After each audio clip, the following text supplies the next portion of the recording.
I think it's probably the best moment in the club's history, and I don't think I say that lightly, really, because the club's had some good times, but never been in this position before. So, as I say, that's why we're enjoying it, and we just want to keep it going. I would like to be in that position at the end of the season, because we have a long time in front of us. We want to try and stay in the hunt for promotion. I think that's our aim, to try and stay in there for as long as we can and keep winning games, but we're enjoying being where we are. For me, the main thing is to look at the table positions on May the 3rd, and we will be in these positions. And they both know just how significant today's game is. With 8 games to go in this remarkable championship season, every point could be absolutely huge, and this game is certainly that. It's Bournemouth against Middlesbrough, and it's live from the Gold Sand Stadium. And here then is how the top 8 in the Sky Bet Championship looks after 38 games. The top 2 only split by goal difference and just that single goal. Middlesbrough on 72 points, sitting behind the leaders Watford, who are on that brilliant run of 5 wins in 6. They play Ipswich later today. Bournemouth, who've led the Championship for the longest this season, just a couple of points behind the top 2 in 3rd. All of which means the Cherries need a win to reclaim top spot ahead of the 3 o'clock fixtures. Borough just needing a point to take over top spot once again. But with Norwich, Derby, Brentford, Ipswich and of course Wolves all in the hunt for at least a playoff place, avoiding defeat today is absolutely essential. And my goodness, how times have changed. It was 6 years ago to the day that Bournemouth were 21st in League 2 and on the verge of going out of the Football League. Middlesbrough were 18th in the Premier League. The Cherries went on to avoid dropping down to the Conference that season, while Borough were relegated from the top flight. Both have enjoyed very different journeys since, but with 8 games to go this season, both potentially are just 8 games away from getting their hands on this trophy, and more importantly than that, a place amongst England's elite. Delighted to say the former Bournemouth midfielder Darren Anderson is alongside me today. Darren, lovely to see you. Let's cast our minds back. Not that long ago, you were part of the season, at least for a bit, in that season when they avoided going down to the Conference. In fact, your last goal, immortalised above our position here in the corner, it came against Chester. But when you look at the journey that you've been on since for this club, Eddie Howe there calling it the best moment of the club's history, it's been some rise, hasn't it? Yeah, it's been incredible. And when you look back to that season, point deduction, it looked like the club were going to go out of the Football League. It really was tough times. Nice memory for me, scoring my last goal, a winner. And then 2 weeks later, after I retired, Eddie Howe came in and started his managerial career, and it's been an upward curve from that day. And now they find themselves in this remarkable shootout for the top 2 positions. How are we viewing it now then, with 8 games to go? Is it a three-way fight between Watford, Middlesbrough and Bournemouth? Of course, Norwich play Nottingham Forest later today. How many realistically for you are in this fight for the top 2? I think they're all in it to a point, but I think Norwich and Derby for me are still in it. Derby have had a terrible run, haven't they? And it's been tough for them. You'd have to say that Watford and Middlesbrough are flying at the moment. Tough week for Middlesbrough, playing against 3 teams in that top 6, and they've started the week brilliantly, 2 wins. Of course, it's a tough game for them here. Bournemouth play great football all season, and like you said, they've been, they're the team that have been leading the league the most. It would be lovely to see them carry that on, but today is a really big game. And of course, it's about how you handle the pressure in these final games. I was chatting to Ian Hart a little bit earlier, and I said, are your team feeling the heat, given the position you're in? He said, no, we're not, because no one expected us to be here. But as the games count down, will the pressure inevitably rise? Well, it has to, doesn't it? But so far, for Bournemouth, it hasn't. They've played the same throughout the whole season, playing with 2 wide men, attacking football, great football to watch. And I think, for most neutrals, most people probably like to see Bournemouth go up. Little club, great story, but also the way that they're playing football. And a lot of the chat amongst the fans here today is about what might have been midweek against Cardiff and the goal that in the end didn't stand. It was this moment involving Callum Wilson. First of all, your view on it, and secondly, how important that the players don't reflect on what could have been today. Very important for me. It's a goal. He's done nothing wrong there. He got booked as well, which was a strange decision. But you can't feel sorry for yourself. They've got to get on with it. It's been a good week. They got 4 points this week, but unfortunately for them, both Watford and Middlesbrough picked up 6 points, so they're now 2 points behind. But it's they won't feel sorry for themselves. Speak to a few of the lads in the tunnel there. They're up for this one. 3 games in a row for Middlesbrough against promotion rivals. They see off Ipswich a week ago in a live game at the Riverside, and midweek They beat their other rivals, Derby, by a 1-0. How would you assess their form right now? Well, they're in great form, aren't they? They're winning big games. That's what you've got to do at this point of the season. It isn't actually how you're playing. It's about getting points on the board. Doesn't matter how you do it. You know, Bamford's had a great week, hasn't he? Scored 2 goals last weekend.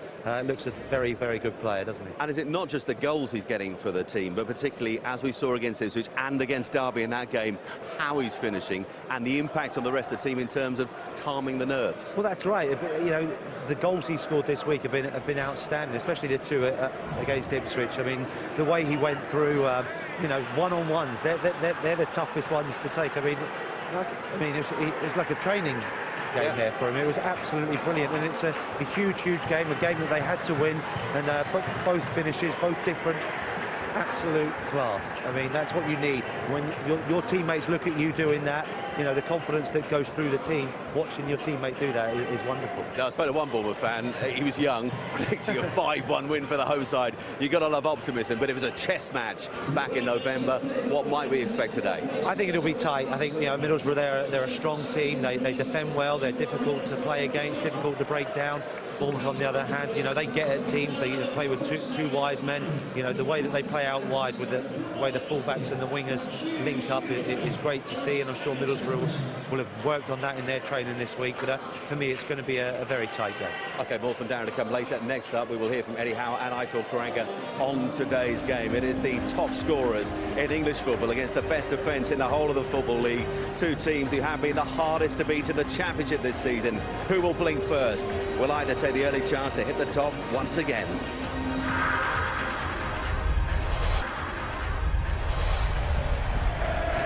We have reached the next chapter in this captivating Skybed Championship this season. It is from the Goldsound Stadium, 3rd place Bournemouth against 2nd place Middlesbrough. A chance for both teams to hit the top once again ahead of the 3 o'clock kickoffs. Let's hear from the 2 men in charge on the game. Aitor Karanka and Eddie Howe have been speaking to Jonathan Oakes.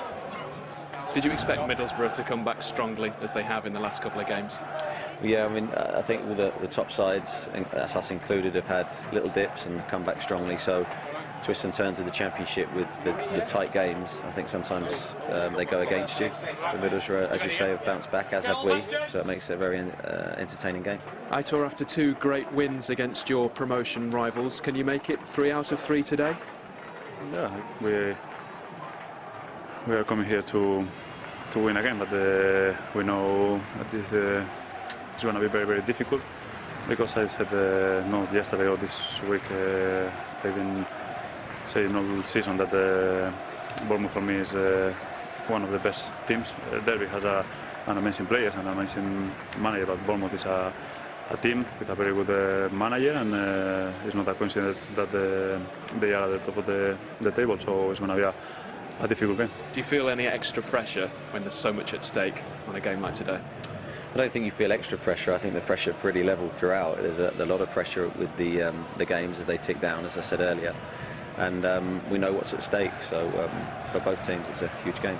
We have been preparing this game 150%, because it's the last one in this massive week for us, and we are going to try to do our best.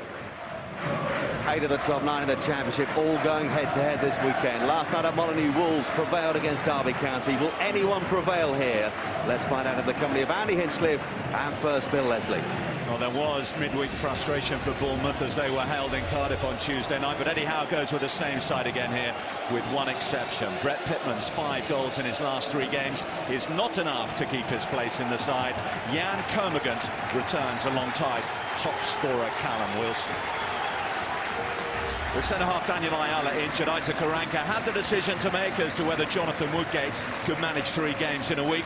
As it stands, Thomas Callas will play at centre-half. Emilio Unsu comes in at right-back. He wanted 2 changes from the side, but one so impressively and importantly at Derby in the week. Adam Reach is back on the left of midfield. Jelle Vossen, the man to drop out. In the absence of Woodgate, defensive cover for Middlesbrough is provided by Kenneth Omeru on loan from Chelsea. He returned to the Borough bench at Derby after 3 games out injured. Sean McDonnell was recalled to the Wales squad this week ahead of the Euro qualifiers next week. He's among the subs for the home side.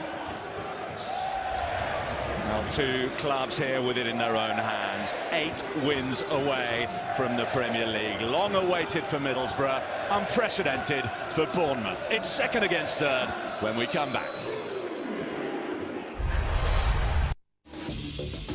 Sky Bet, bringing great value to all our customers with Soccer Saturday price boosts. This weekend's price boost, Arsenal, Southampton and Tottenham all to win, is on your screen now. And if you're new to Sky Bet, you can also take advantage of our generous sign-up offer. Place a £5 bet and we'll give you a £20 free bet in return. Sky Bet, boosting Arsenal, Southampton and Tottenham to win for all customers. Are you in?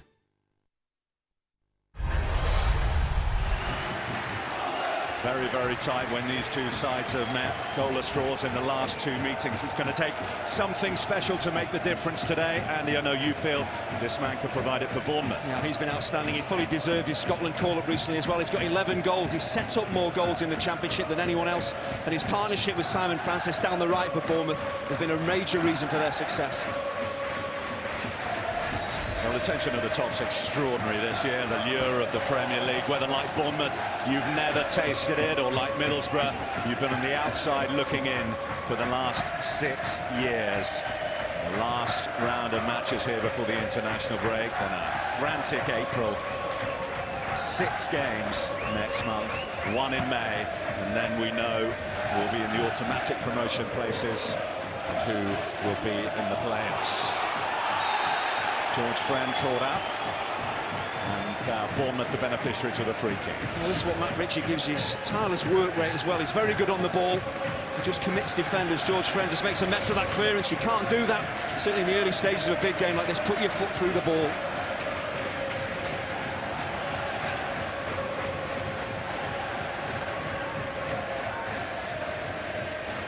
Demi Constantopoulos in the goal for Middlesbrough. And there are plenty in this Bournemouth side that are more than capable from this sort of situation. The man who won the free kick, very much in that category. Matt Ritchie, 11 goals already this season. There's a queue of contenders for the home side.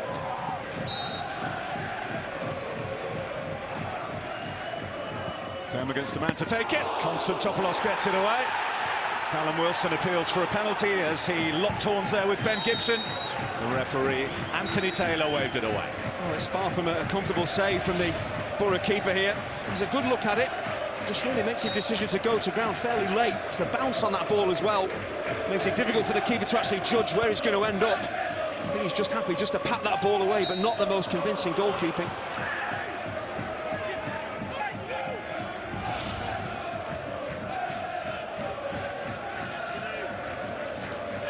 Well, it's been an extraordinary week for Middlesbrough, and so far so very good for them.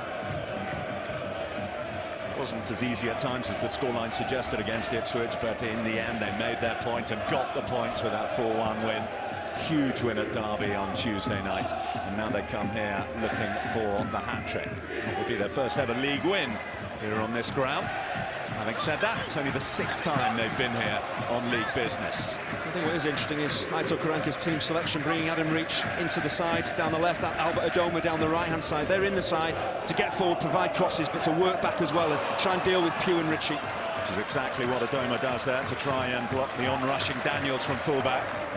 Pass by Bamford, here's Tomlin. Adam Reach signalling where he wants it. No one in the box just at the moment for Middlesbrough. Reach hangs it up, Bamford arrives.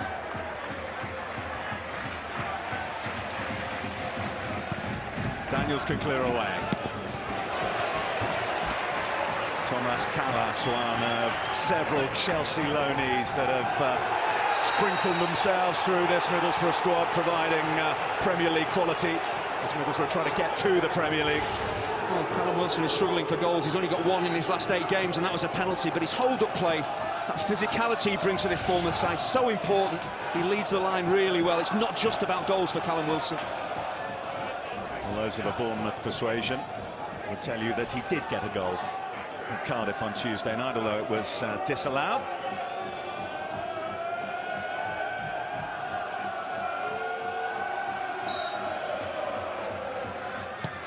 So Ritchie delivering. Wilson will get there to keep it in. Scoring from set pieces today is not going to be easy. These are two big size, big defenders at the back for Borough. And the defenders went forward for Bournemouth there, that set piece. Now Wilson took a glance to see the flag staying down. As he approached the ball, it went up. There is fine margins at this stage of the season. You try and really get anything out of a referee that you can. We just wonder here whether Callum Wilson is pulled back, and there is a slight tug on his shirt. At first I was looking at Konstantopoulos and his poor goalkeeping. There is a slight tug on Callum Wilson. He does throw himself to the ground eventually, and he's about the only one that really appeals for it. I thought Bournemouth might have made more of that.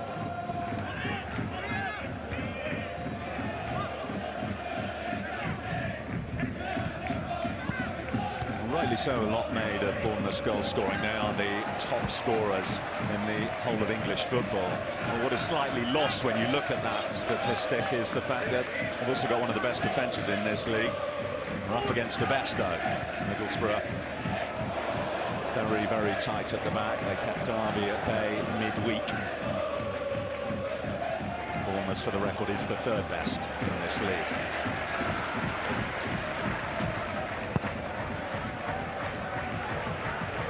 Callas underneath, Kermaghan there first.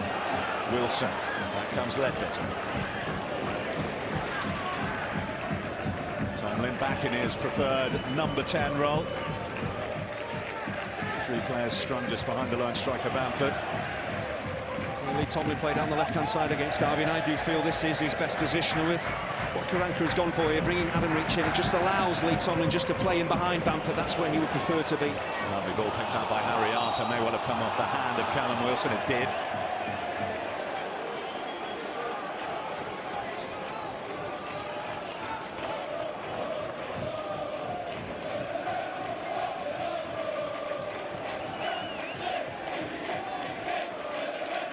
A wonderful cocktail here at Dean Court of nervous tension and excitement at the situation we find ourselves in at this stage of the season.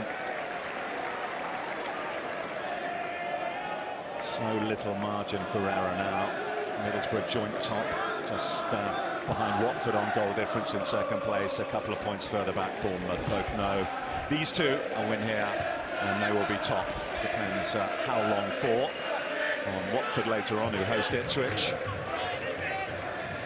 You're really looking at the deciding factors really in tight games like this against sides at the top of the table. Is it recent form? Is it the form they've shown all season? But I do believe it's about controlling the nerves. You've done well to get to this point. Can you control the nerves, do the right things in the final 8 games or so this season? Pugh. Daniels well advanced. Clayton there to tidy up. Harry Arter scored another cracking goal to add to his collection for the season at the Cardiff City Stadium midweek. Under appeal for handball off Callum Wilson. Goal kick given here.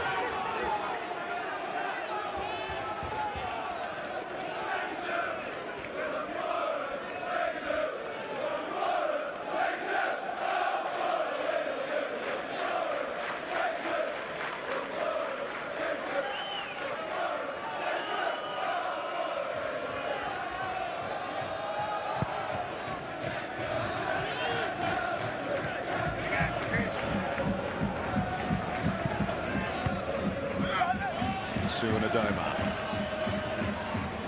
Sue offering support outside. Adoma looking for the centre straight away.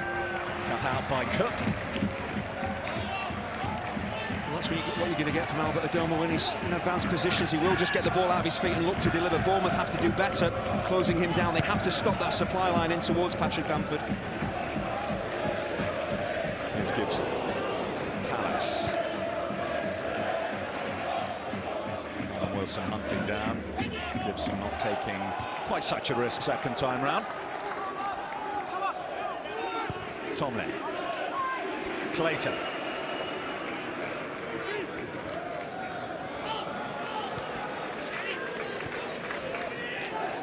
Callas. Adoma's got that. There was a real opportunity there for Reach, had he been able to get some contact on the ball. Slightly sloppy from Bournemouth defensively there. They probably thought that ball from Callas was going out of play, and Adoma did really well to keep the chance alive. Pugh stays wide, allows Sermon to bring it forward. Pugh now Fenn. Two in the middle, and Wilson and Kermagant. Clayton back. Bitter in strongly. It'll be a throw to the men in white today, Middlesbrough.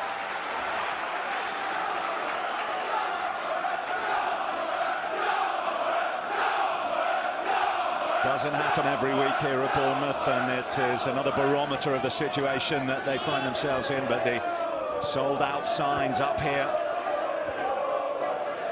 Credit to Middlesbrough and their supporters who've not had the easiest of journeys to get down here to the south coast this Saturday lunchtime, but their allocation sold out as well.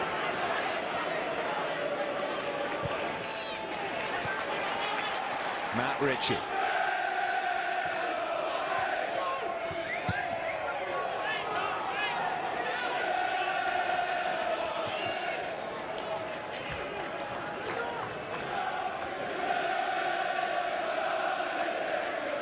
Reach wasn't that far away from probably turning this ball past Artur Boruc. It's a wonderful run from Adoma, mixing up his game, running in behind. Charlie Daniels here as well to keep it alive, and it's sloppy. Adam Reach could easily have made up the ground then, just touched that past the keeper. Two Borough wide players working really well together. Pushed by Patrick Bamford, and it's free kick to Bournemouth. Rolling ball, so that'll be retaken.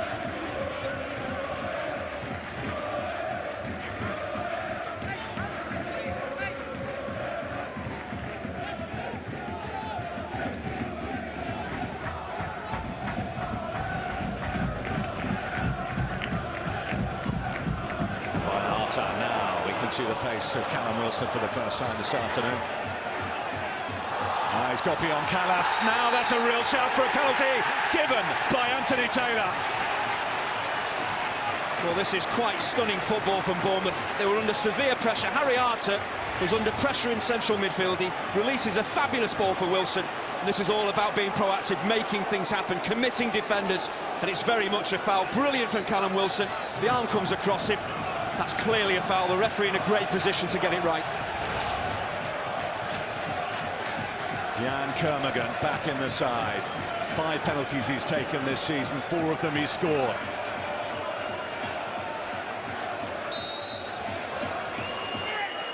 Kermagant! The power took it beyond Konstantopoulos. And Bournemouth lead Middlesbrough.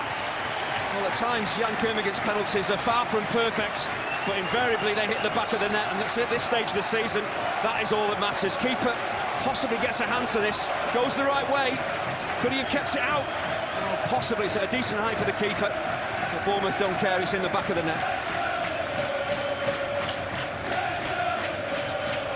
You see here Harry Arter, a wonderful forward ball. The appreciation that Callum Wilson is on his way. A wonderfully weighted pass, and it's all about Callum Wilson getting isolated against defenders. Great work from the centre forward. Very definitely a penalty. Well, Bournemouth keep up their wonderful record of scoring first in games. No one can match them in doing that. What will give Middlesbrough hope is that they also have a terrible record of throwing away points. 26 points they have thrown away from winning situations so far this season. Long way to go, but great start for Eddie Howe and Bournemouth. I think Aitor Karanka will be very frustrated because his team were doing the right things. They were pressing Bournemouth in central midfield. Harry Arter, Andrew Sermon, they control the tempo of the game, so they're right to press them. Just the brilliance of Arter, the vision, and the weight of that pass was superb. Sue.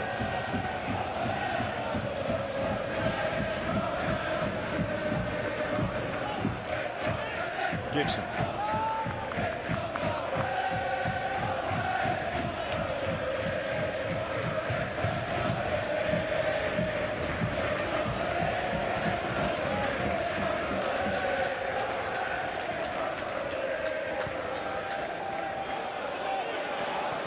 Adoma.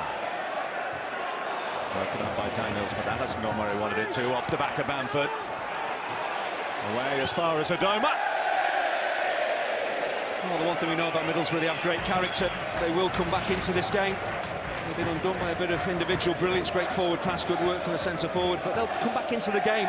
Very important that they get Adoma and Reach, and Tomlin, Bamford heavily involved in the next 15 minutes.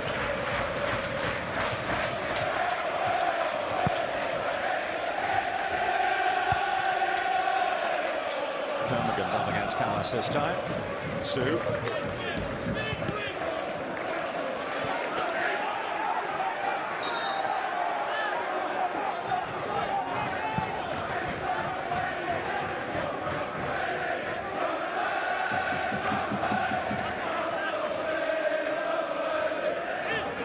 Bamford. Callas.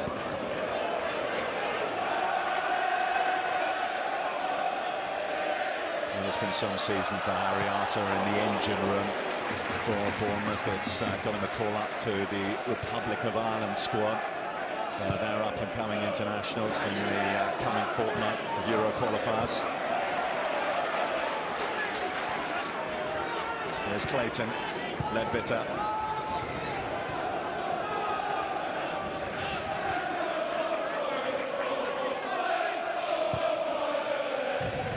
By Gibson.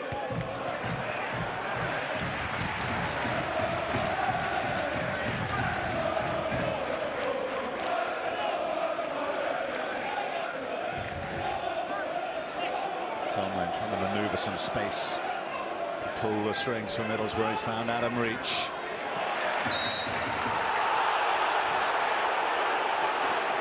He's been penalised there for the challenge, Simon Francis. Oh, he's clearly unhappy. Such a tall, rangy fullback. When he dives in like this, does he win the ball? Is there a foul in there? There's contact with Adam Reach. There's some contact with the ball as well. It's a difficult one for the referee to get right. I'm not sure he did. One of those 50-50 decisions, perhaps, but this one has gone against Bournemouth.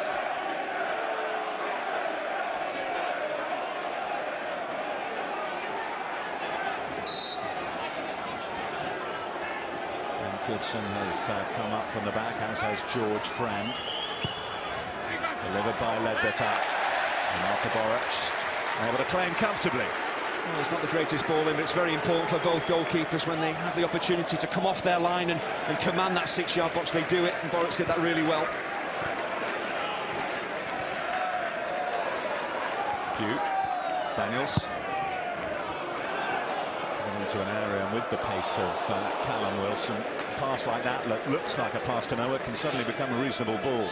Well, the one thing Ben Gibson and Thomas Callas can't do is ball watch today, because Callum Wilson is in the type of mood he'll run in between defenders. He'll run down the flanks as well. You have to be aware of where he is. It's more important to know where he is rather than where the ball is. There aren't many quicker around in this league, or indeed any league, than Callum Wilson.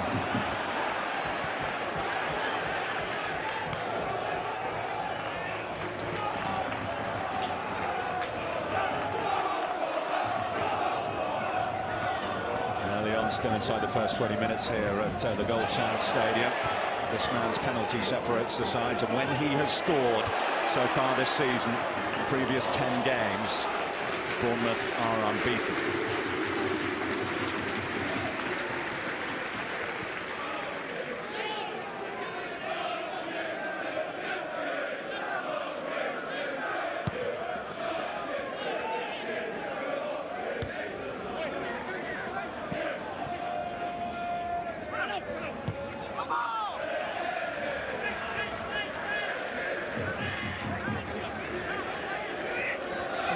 Karanka would have wanted after going behind is getting a foothold in the game, and his team is starting to do that now.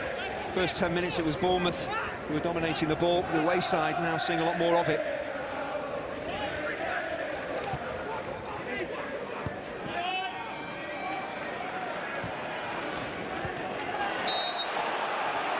A little too lusty in the challenge there, Emilio and Sue.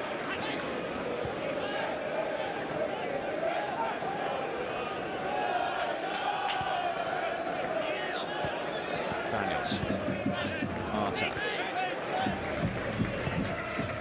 Francis. So it's the case with many sides, and it's certainly Bournemouth, the fullbacks, providing such an attacking outlet. Francis well up the pitch. I was going to say, you look at the position there of Adam Reach. As soon as Francis plays that forward ball, Adam Reach realises he's going to have to stay with the fullback and does a good job. Oh, it's been stolen back here. Callum Wilson with the shot. I think Sermon was looking for the return there. He's playing such an important role for the team, Callum Wilson, but in his own mind he needs a goal. He's the centre forward, he wants to score. But you're right, look at Mark Pugh there, he's in acres of space, he's screaming at Callum Wilson. Just get your head up and play a pass. Play me in, you don't need to shoot from there, that's wildly optimistic.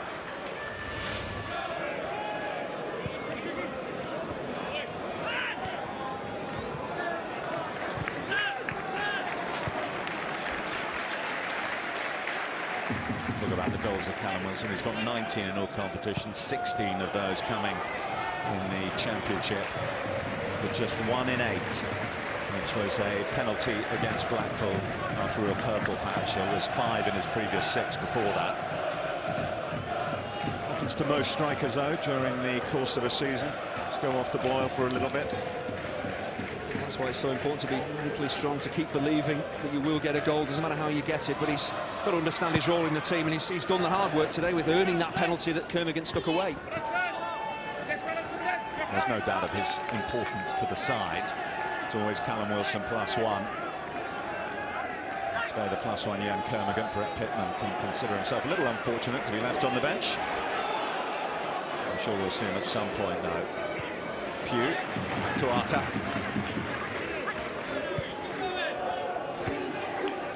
Wilson.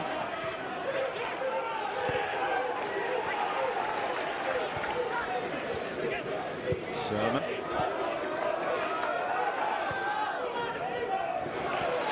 Dip of the shoulder by Harry Arter takes him beyond Ledbetter. Ritchie. Still Ritchie. Kermigan.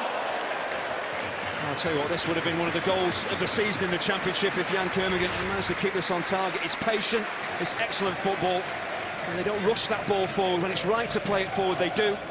Good little touch here from Ritchie to set the chance up. He just doesn't really adjust his body quickly enough, but brilliant, patient football from the home team.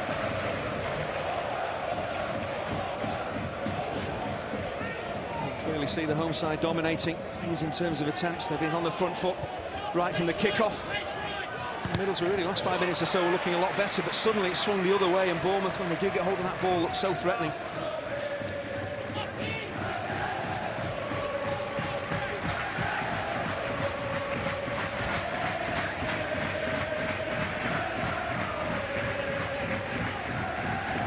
Tomlin touching it beyond Sermon and getting clipped.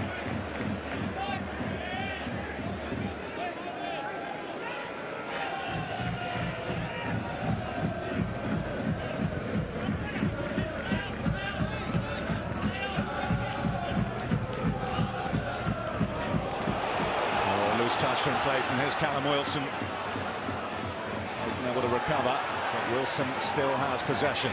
Bournemouth now have bodies in attack. Kermigan looking for the return to Sermon. Kermigan again. Francis for Ritchie. There's a zip and a vibrancy about Bournemouth's attacking play. It is Bamford to touch on. Look how far Boruc has come out of his goal. Manuel Neuer style. Well, it's pretty clear that Jonathan Woodgate couldn't play 3 games in a week, but they could really do with his experience, his know-how at the back, because time and again Bournemouth are causing major problems to that Borough back four. Yeah, Ben Gibson, this is his breakthrough season. He's still only 22. Thomas Callas, just 21.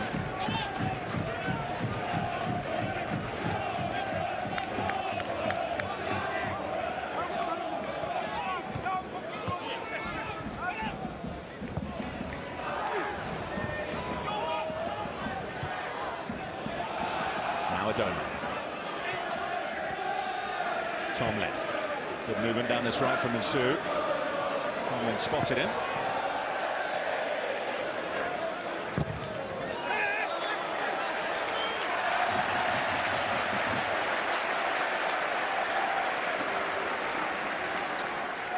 Slightly optimistic shouts for a corner there from the man from Equatorial Guinea. Well, he's playing right back today, but he's quite comfortable pushing forward down that right-hand side. So if Albert Adoma does drop a bit deeper or go infield, he can provide the width for Middlesbrough down this right-hand side. Callas. Adoma.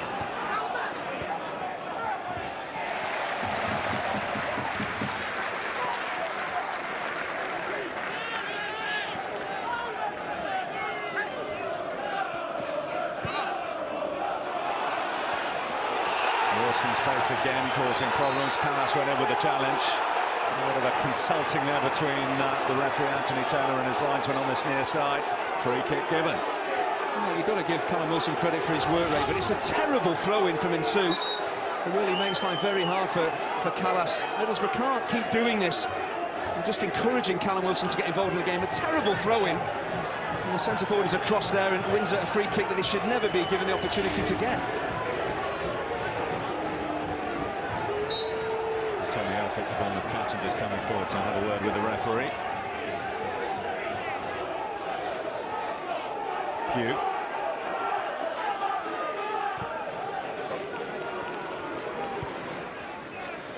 Francis. Callum Wilson, he's there. Callas in the nick of time. Well, Callas is very fortunate. Again, he gets caught ball watching. He has to know where Callum Wilson is. When Simon Francis is going to deliver, you can see Callas looking at the ball, not looking at the centre forward, and a surer touch from Wilson, and that's 2-0.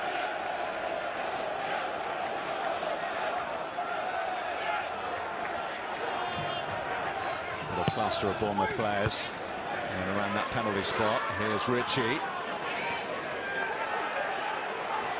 Sermon taking a risk, too much of a risk. Adoma, Bamford and Tomlin, the Middlesbrough three surging forward. Adoma, that looked like it came off the hand of Francis, but at very close quarters. You can only assume that's why it's not given. Well, there's no way you can give handball for this, but a real opportunity here for Borough to break. But Simon Francis does really well. He just slows down Albert Adoma. I think it's the fact he's so close to Albert Adoma. The referee can't give it a handball for that. Good defending, actually, from the fullback to get back. Stop Middlesbrough breaking quickly. Open spell in the game, and Callum Wilson's pace will take him in behind Gibson. Wilson. Knocked away from Arta's effort. Kermigan contests. Led bit of that to add a bit of composure to the Middlesbrough defending. Here's Reach.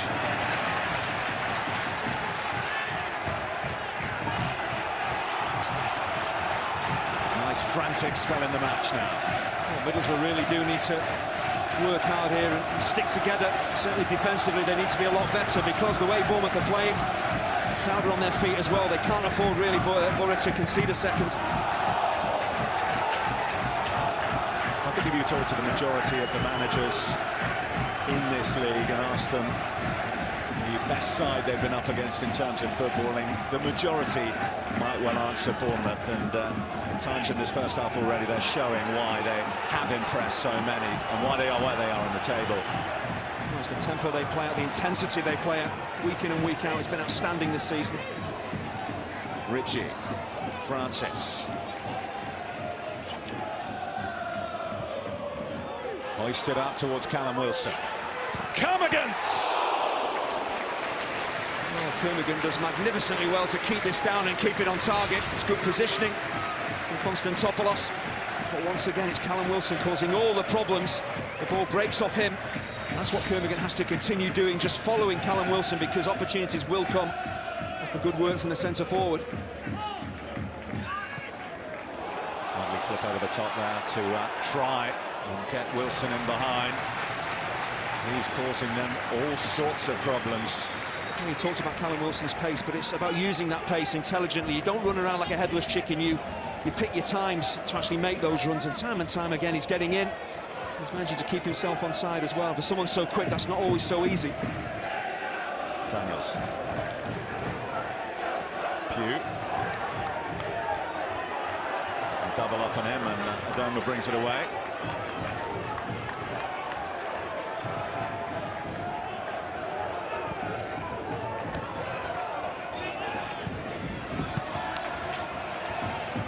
Away beyond Daniels for Adoma.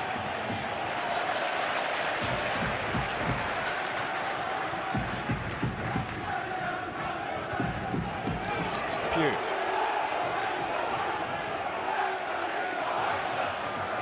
There's Clayton to come back and help out. And between him and Insu, they can stop the on-rushing Mark Pugh.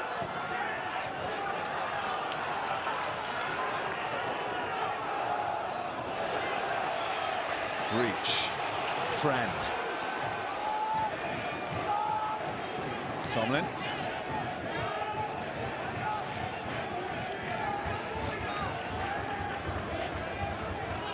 This is where Middlesbrough just need to be a bit patient at times. They do hurry that ball forward, but just enjoy some possession. Here's Bamford. Trying to be patient, came off reach.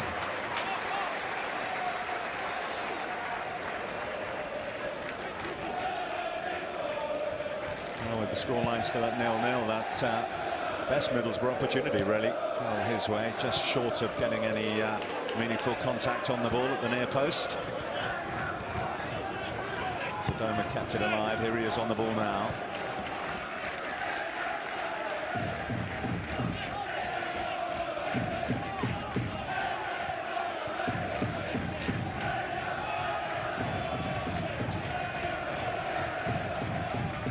Ledbetter. Sodoma.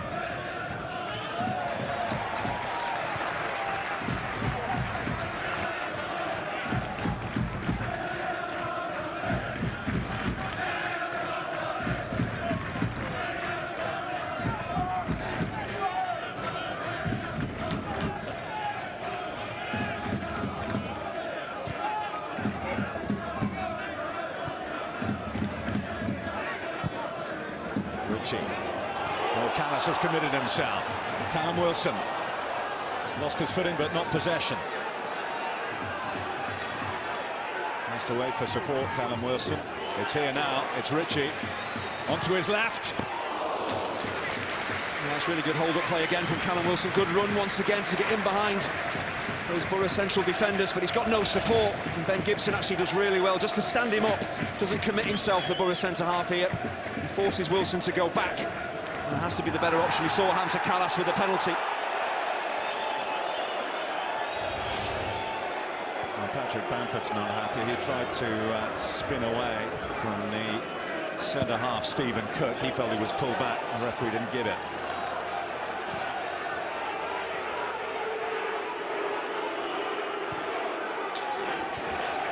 Sermon.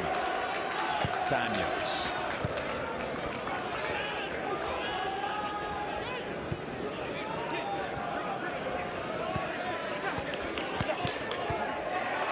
Well worked in a tight situation, back to Daniels. Kermagant. Sermon. Space for Francis to surge into now.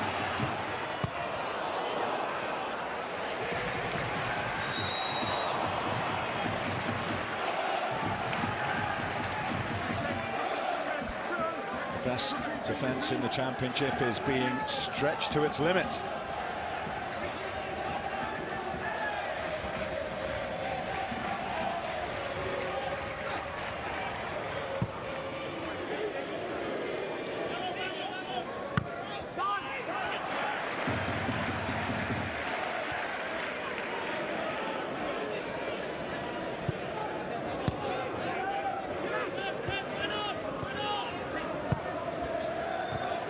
Wilson, Daniels, Kermagant, looking for Ritchie, only finding George Friend.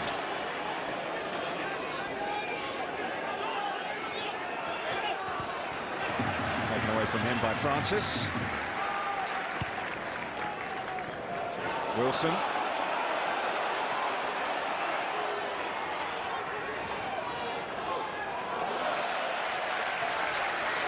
Callum Wilson is having an absolute field day, and it's all down to his movement, to his strength, to his first touch, which was brilliant there. As a centre-half, you can't allow a player as powerful as him to turn and run at you. That's what Gibson does there, and you're going to pay a heavy price eventually. The price on this occasion is a corner. Left boot of Matt Ritchie will be wrapped around it, gets some excellent action on the ball.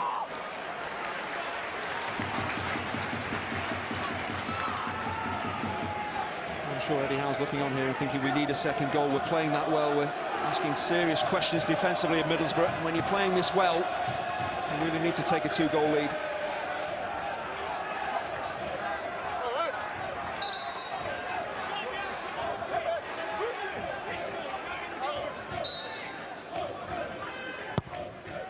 Norwich again. Good hands by Konstantopoulos.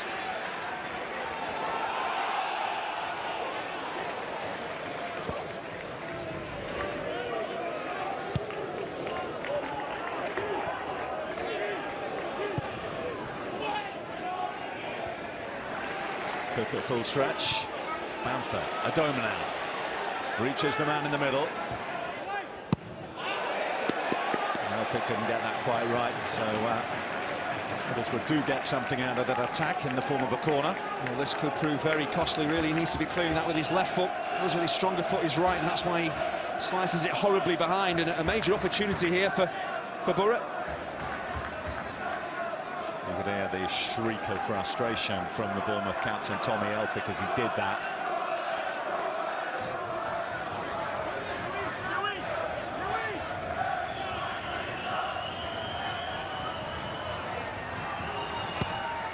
Ledbitter's delivery. Here's Nsu. Ledbitter. By Cook. Wilson, strong enough to hold off Clayton.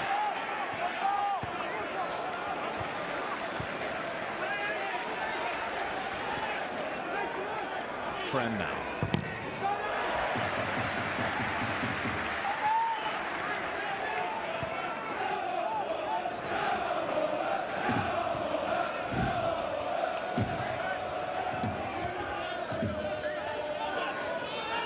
Adoma. Tomlin. Ledbitter.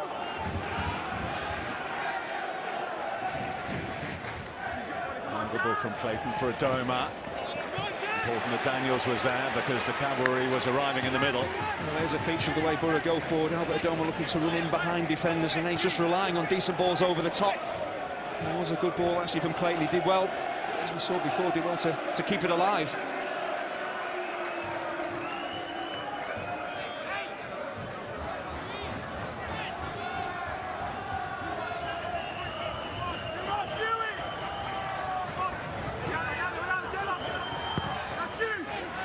Better delivery. It's a chance for Friend to get something on that. And I dare say Clayton will go into the book for the rugby tackle on Callum Wilson. He knows exactly what he's doing there, because if Callum Wilson gets away with his pace, he's virtually running out. I think Callis is the only man back on the halfway line. There's no way Adam Clayton is going to let the centre forward get away from him. Bit of Six Nations going on there, but George Friend makes a mess of that opportunity. But Clayton could not allow Callum Wilson to break free there.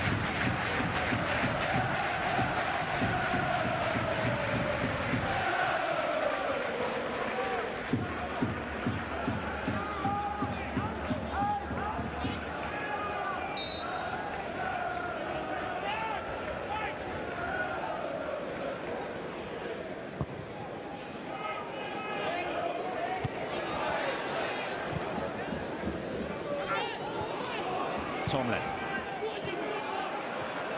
Which has his work cut out to get that, but he, having done so, couldn't get the touch he was looking for.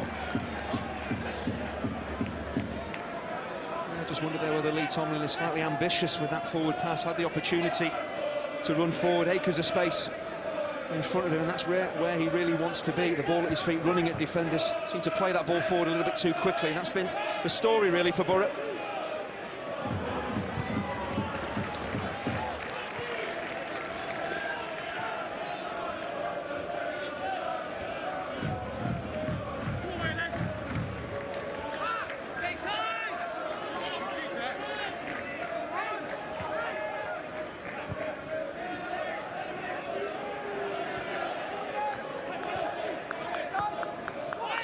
Tomlin.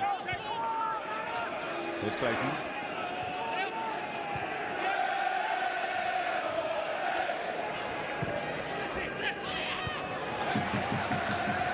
Arta. Kermagant.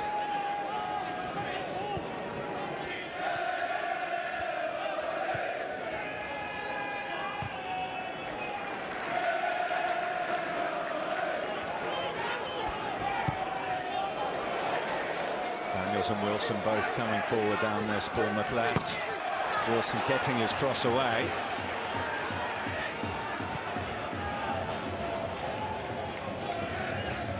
Friend.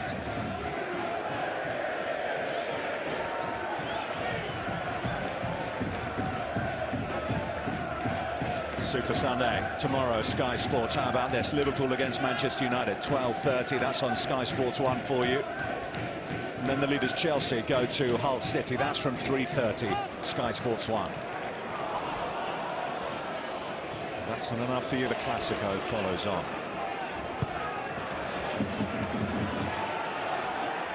Here's Tomlin.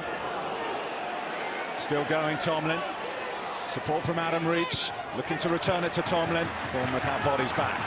And it's Harry Arter doing his defensive work really well there. Brilliant with the ball at his feet, Arter, but willing to work back into his own penalty area just to stop that cross reaching Lee Tomlin.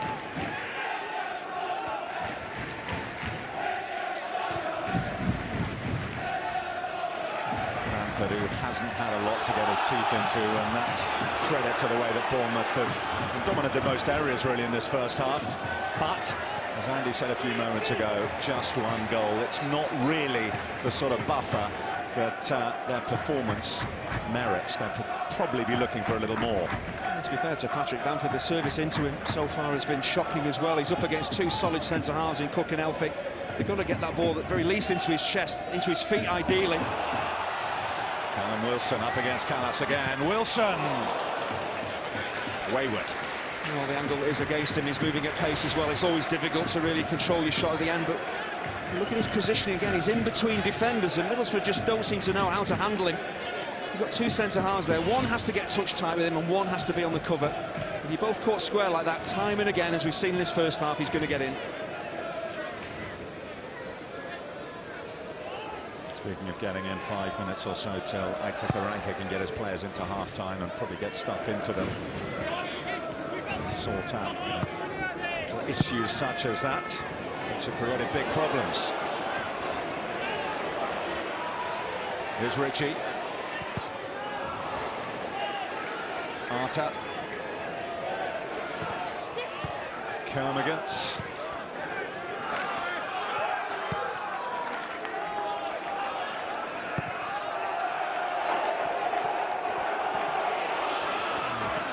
Daniels eventually recovered. The bouncing ball caused him a few problems. Kermagant. Daniels continues his run. Pugh. He was shaping up, but Ledbetter managed to get it behind. I'll talk about turning a tricky situation into an attacking one. Charlie Daniels was quite brilliantly here. A little give and go. His first thought, as ever this season, has been to deliver a cross. It's a decent ball in. Again, Borough rocking at the back.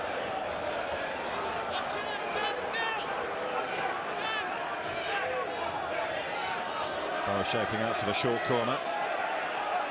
The Bournemouth, I should say, against Borough, who Harry Arter will actually take it.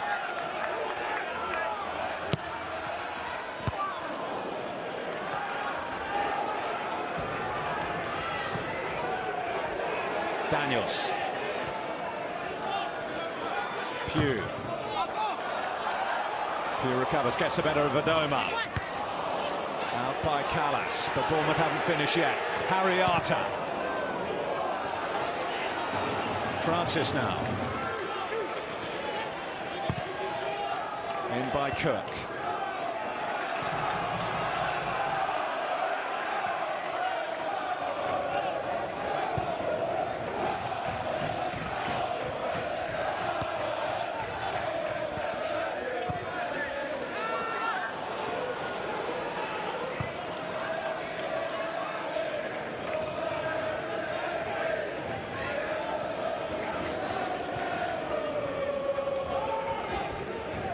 Tomlin.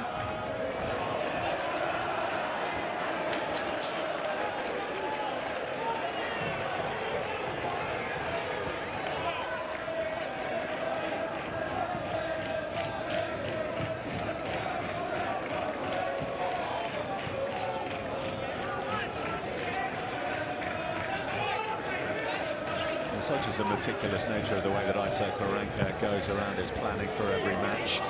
Usually Middlesbrough able to take games within their comfort zone, but they've been rattled today by the quality of this Bournemouth performance, and another yellow card. Well, we saw it with Adam Clayton, this time with Emilio Nsu. There's Mark Pugh doing his defensive work, winning the ball back. He's got beyond the right back, who pulls him back, clearly a yellow card. You're absolutely right, Aitor Karanka with so much to think about. Where does he start at half-time? The main positive is that they're still in this game. Well, you're right, they've been completely outplayed in this first half, yet they're only 1 goal behind, so that is the bonus. A few seconds left to play in this first half, and clearly Bournemouth are keen to get a second. Francis Wilson. How many times I've mentioned his name in this first half. Everything about his game has been superb, apart from the fact he hasn't scored. But what does he do well here? He's on the move across defenders. That's what he's done throughout this first half, and that'll create opportunities for him and for his teammates.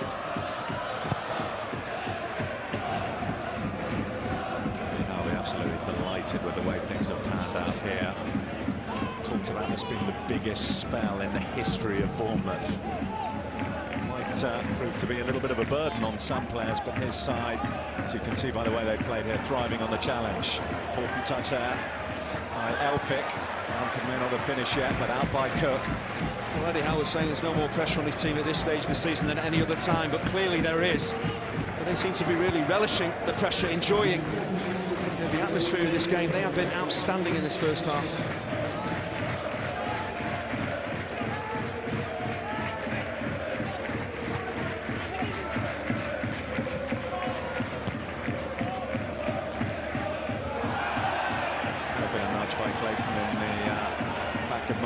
But nothing given. Oh, Adam Clayton has to be careful here. He's been booked already. It seems to be a clear push in the back of his opponent there. And one thing Borough can't really afford is to go a man down here. Doesn't get anywhere near the ball, Clayton. It's a clear nudge. And he's got to be very, very careful in the second half.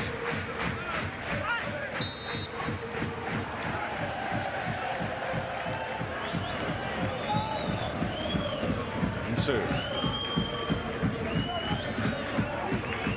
Adoma. Well, the first half sprinkled with Bournemouth brilliance. The difference came from the penalty spot. Won by Wilson, converted by Kermagant. But there has been much to admire by Bournemouth and Middlesbrough, with it all to do to get back into this one. Half-time at the goal stands. Bournemouth 1, Middlesbrough 0. And as the games begin to tick down, the question was, could Bournemouth continue to play this entertaining, attractive football that they have throughout the season? I think we've had that question answered in the first half. As for the 31st time this season, they score first. Darren Anderton is alongside me. We'll get his thoughts when we come back. But once again, it is Jan the man from the spots. And at the moment, Eddie's Cherries are heading back to the top. But Middlesbrough are not out of this one.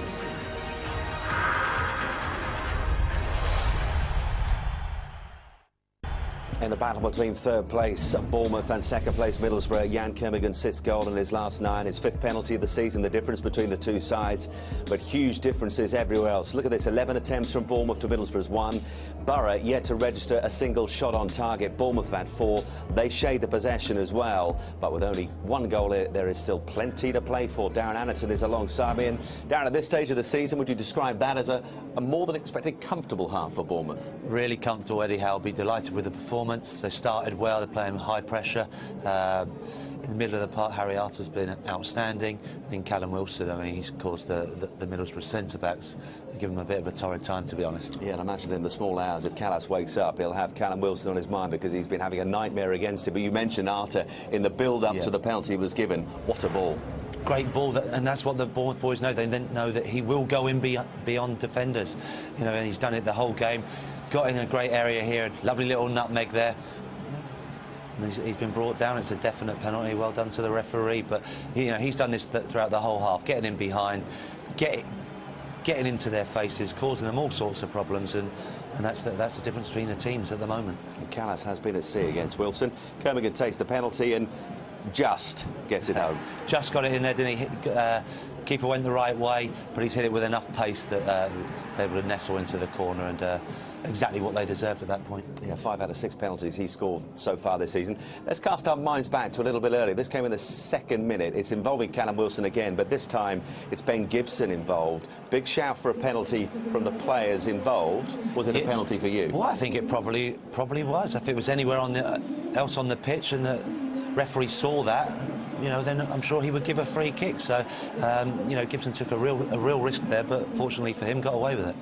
How do you describe Callum Wilson's game overall? It's been busy and at times selfless, hasn't it? It's been outstanding. I mean, his willingness to work hard for the team and get in behind the Middlesbrough back four has been unbelievable. He comes and plays as well. You know, Bournemouth have mixed up their play really well, but when they get the ball in the middle of the park, he's always willing to get in behind, and that is horrible for defenders to deal with. The key thing for Middlesbrough, yes, they're a goal down, but it's only a goal down. They've yet to register a single shot on target. They've got to get Bamford into the game second half. He's not been in it first. How do they do that? Well, They just got to do better things. You know, they can't get Bamford in the game at the moment. They're not putting balls in behind the back four of Bournemouth. Bournemouth are squeezing up and are very comfortable. Yeah, it has been excellent for Eddie Howe's side so far. As things stand, they are heading back to the top of the Championship. But you sense, as we've seen in this Championship season, all throughout the season, there's a lot more to come from this one. Good for Eddie Howe's side so far. Karanka's side not out of this one yet. Second half next.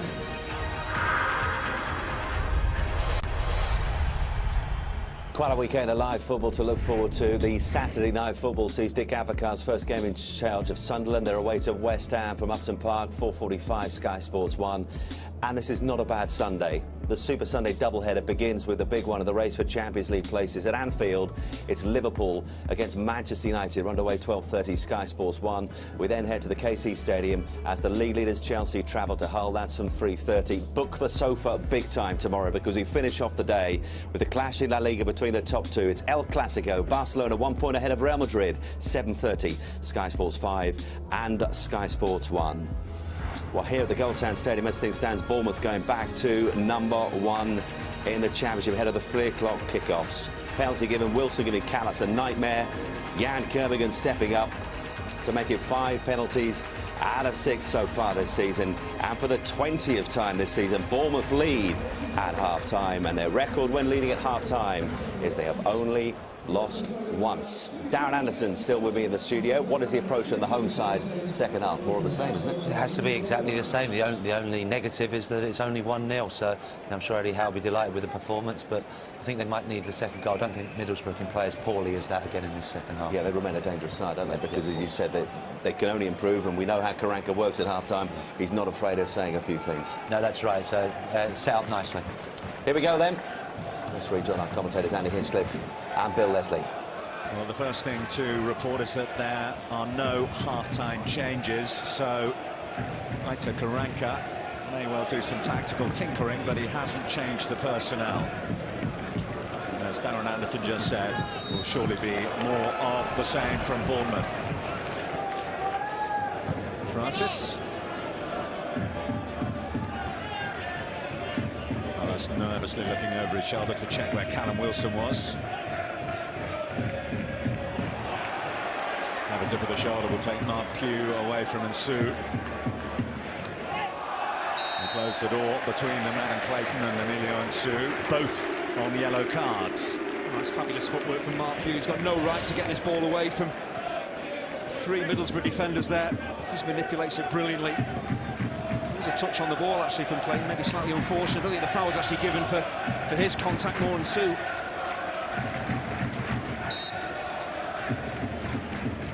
Ritchie to deliver for Bournemouth. Oh, great opportunity for Elphick, but he couldn't capitalise upon it. It's a magnificent piece of goalkeeping from Konstantopoulos, who's actually off the ground. He knows exactly what Elphick is looking to do, and he's pretty much kept Borough in this.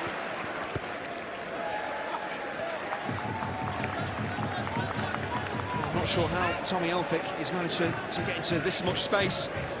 Clearing on goal. Look at the goalkeeper. He just appreciates what Elphick is going to do. He's actually off the ground when he makes this save, and that is why he manages to keep it out. Brilliant goalkeeping.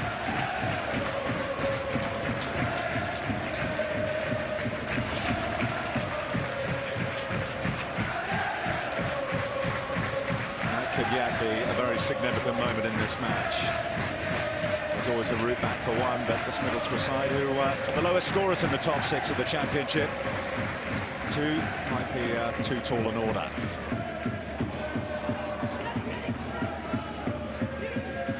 Pugh.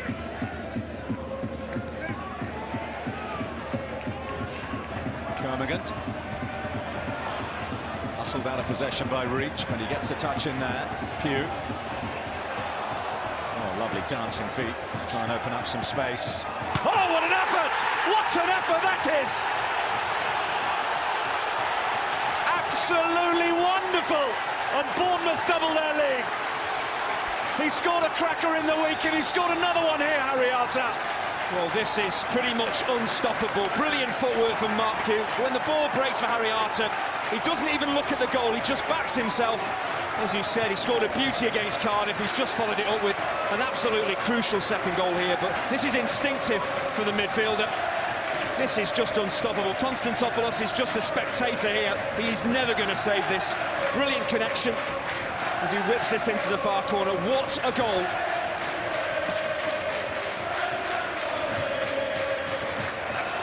Clear water between Bournemouth and Borough, thanks to Harry Arter.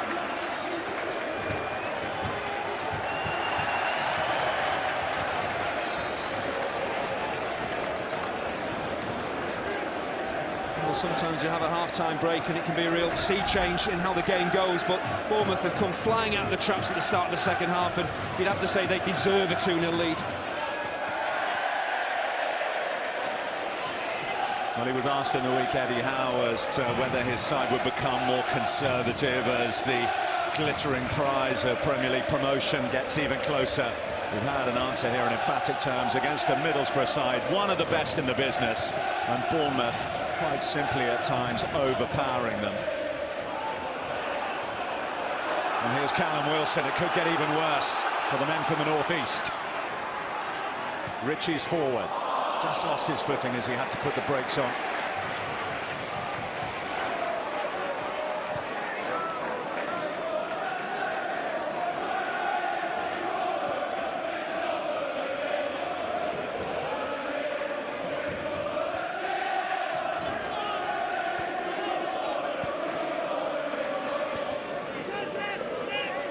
Gibson.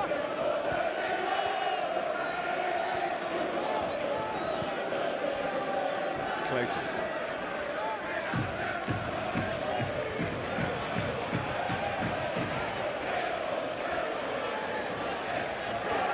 Fran.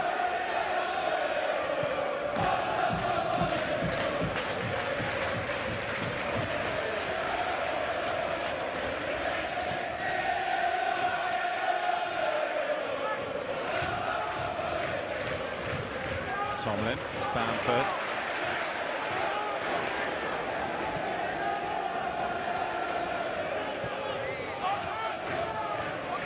Possession at the moment for Middlesbrough without penetration. Back comes Charlie Daniels, and Sue's go round him.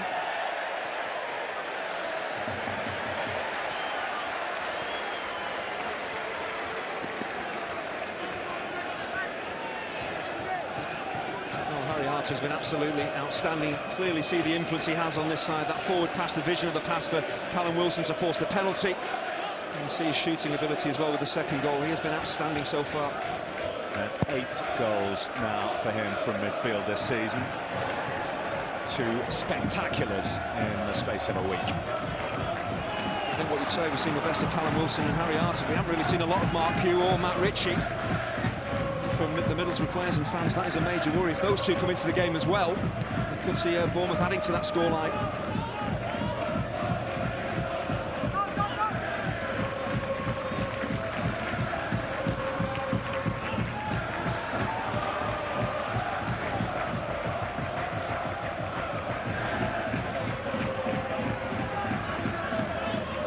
Still time for Middlesbrough to stage a recovery.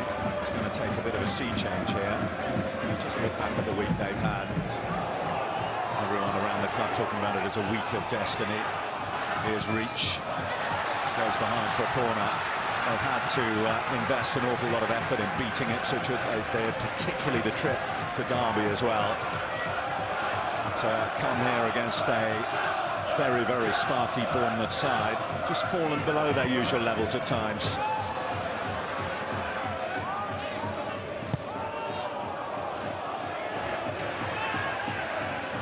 Sue. Wilson trying to get the touch around, and Sue can't afford a slip. He's on a yellow card. But Wilson is the one penalised, and Middlesbrough get the free kick. Oh, I just wondered whether the referee Anthony Taylor was going to spot this. There was just a trip from Callum Wilson. There it is.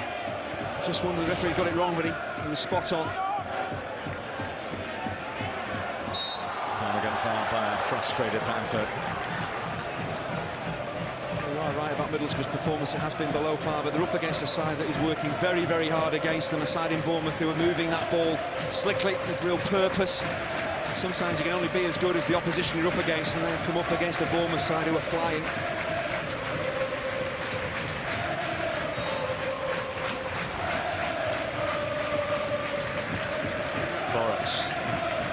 He's had a much more comfortable afternoon than he would have expected. Callum Wilson causing problems again. Here's Tomlin. Bamford to aim for, and he's found him. Reach. Here's Ledbetter. Tomlin. Locked away by Stephen Cook.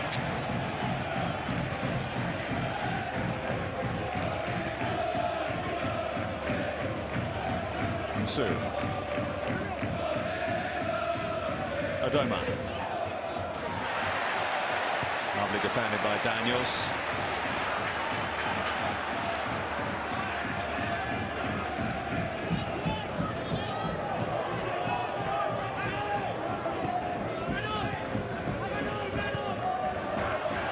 Looking for Fred.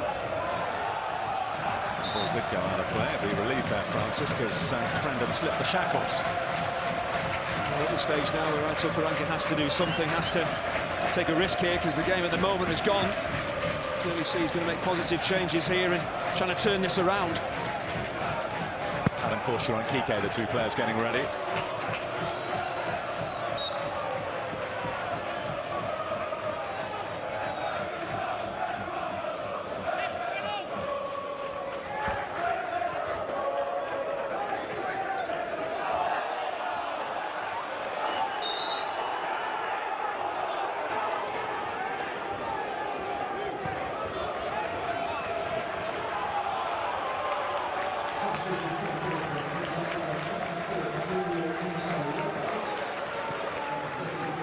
I don't know if it's a coincidence, but the two players who are going to be coming off here are the two players who are booked. Will signal a more attacking look, and that they're bringing an extra striker on. And Forshaw, January arrival, will slot into the midfield. And Kike will provide more attacking muscle up there alongside Patrick Bamford. Looks like Adoma will drop into right back.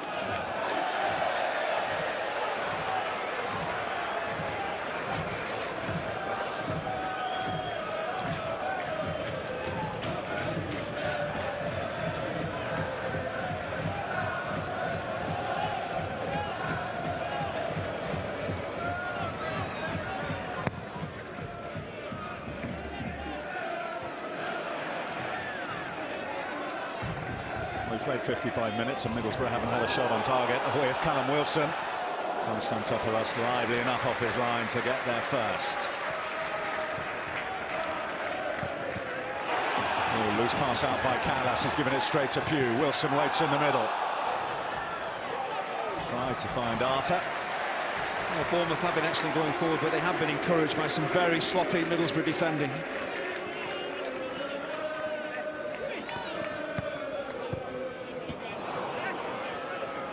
Forshaw. Tomlin. He was caught. As he looked to tear away from Harry Arter. It'll be a yellow card for the Bournemouth midfielder, the scorer of their second. It's one of those instinctive ones. He's had such a good afternoon. Sometimes when a player goes beyond you like this, you can't help yourself but clip his heels, and didn't really need to do that. There's enough bodies back, enough teammates back to deal with the danger. It's a silly yellow card.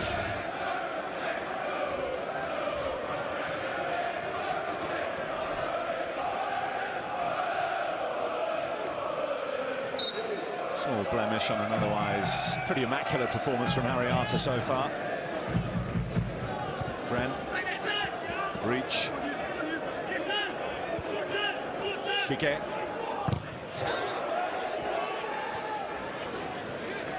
Pugh. Arter. Finding Ritchie. Bournemouth surge forward again. Francis on the overlap. Ritchie feeds him.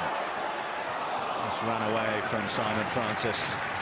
Well, normally when those two combined on the right-hand side, they get it absolutely right. Just the weight of the pass. And Matt Ritchie just didn't give Simon Francis enough pitch really to work with.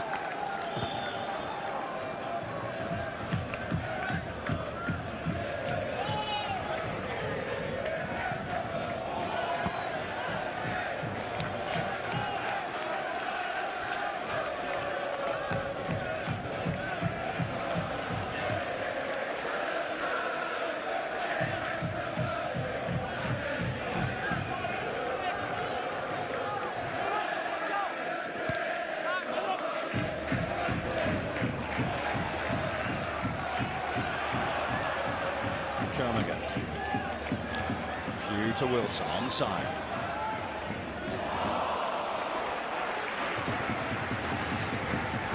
Just looking at this Middlesbrough formation, I think at times when they're going forward, you might see Adam Reach and Albert Adoma players, virtually as wing-backs, pushing on down the flanks, and it might just leave really a back three with Fred Gibson and Callas looking to try and deal with Callum Wilson. Adoma. More to aim at now in the middle. Bamford, one of them, he goes down, appealing for a penalty. Anthony Taylor not impressed. Well, there did seem to be some contact on him. I'm not sure he's ever going to get to this ball. Great ball in from Adoma, and he is blocked off. I don't think it is a foul, but he's never going to get a header in. All you see there is well in front of the ball. Good defending in the end from Francis to turn that away from danger.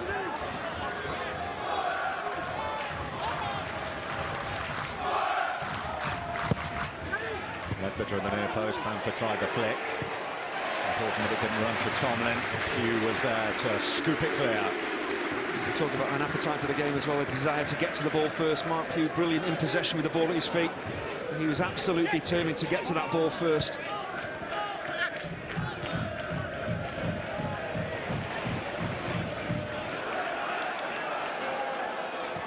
Oh, misjudgment there by Gibson. Oh, Callas has landed his side in it. But he's able to bail them out again. Rattled at the back again, Middlesbrough, though. Forward comes Francis. Ritchie loses out to Ledbetter. But even Ledbetter, usually so composed, has gifted possession unnecessarily back to their hosts. Pugh. Surging run from Daniels. Still Daniels. Ritchie! Well, that could have put it to bed. Well, he really should be burying this. All season long, Charlie Daniels has burst forward from left-back. You think 2-0 up, you don't really need to do this, but this is the way Bournemouth go about things. They keep pushing on, looking for more and more goals. Brilliant cross. Just needs to set himself, really, Matt Ritchie. He doesn't make up the ground quick enough, and he's off balance, but brilliant attacking play. Great full-back play from Daniels, and really should be 3-0. All afternoon, Callas and Gibson have been all over the place, and that's really down to the way that Wilson has gone about things. The first half performance from the centre forward has really rattled those two centre halves. And a change for Bournemouth. 5 goals in his last 3 games. Brett Pittman comes on to replace the man who got the first from the penalty spot today, Jan Kermorgant. Half an hour to play. Well, it's hardly a question really of shutting up shop, is it? You bring on Brett Pittman, 13 goals this season. And great goal-scoring form, as you mentioned there. He's one again that Borough have to try and take care of.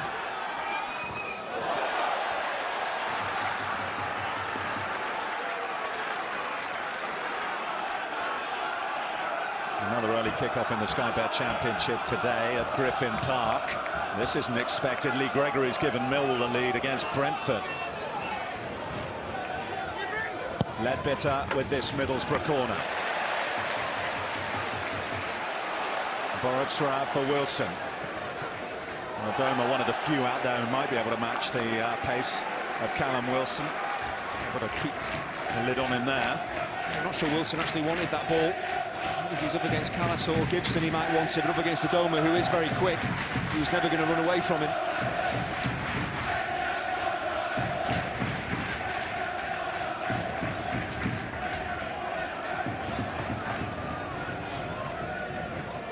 Ritchie.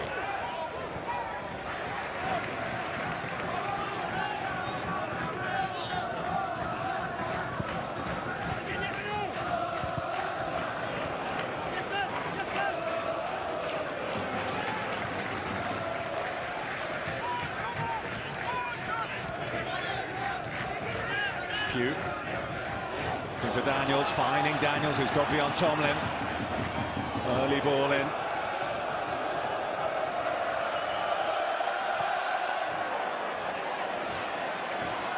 Tomlin. To Friend. Now reach.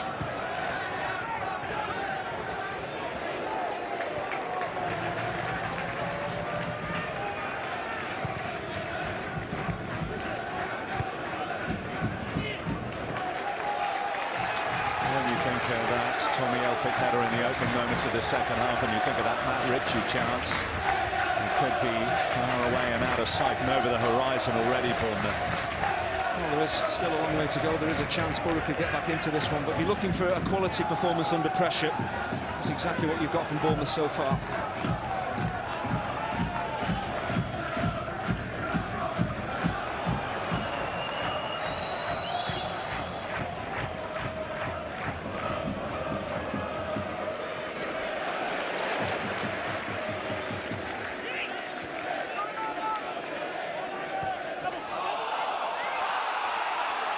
Adoma takes a quick throw. Bamford. Kike in the middle. Blocked with composure by Cook. Well, we've made so much of the attacking players at Bournemouth. You have to look back and see the performances of Steve Cook, Tommy Elphick. They've been outstanding. What a pair they've made at centre-half. Wilson. Putman's there in the middle. Here's Sermon. Ritchie closest to it.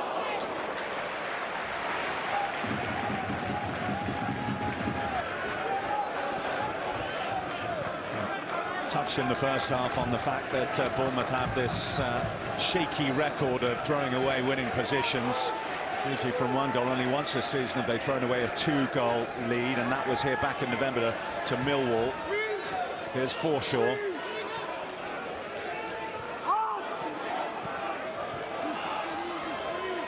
Piqué taken off his toes by Elphick.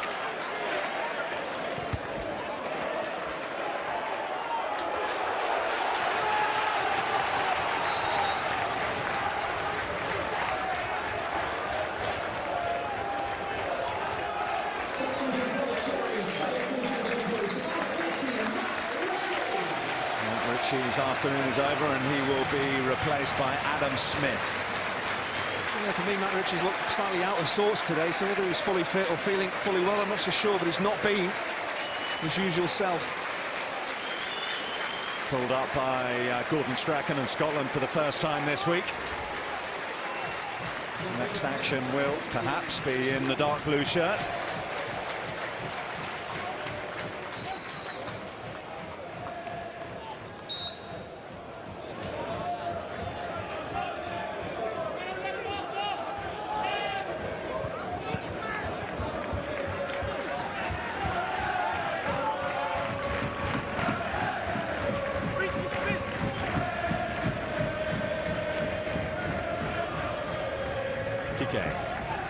Reach.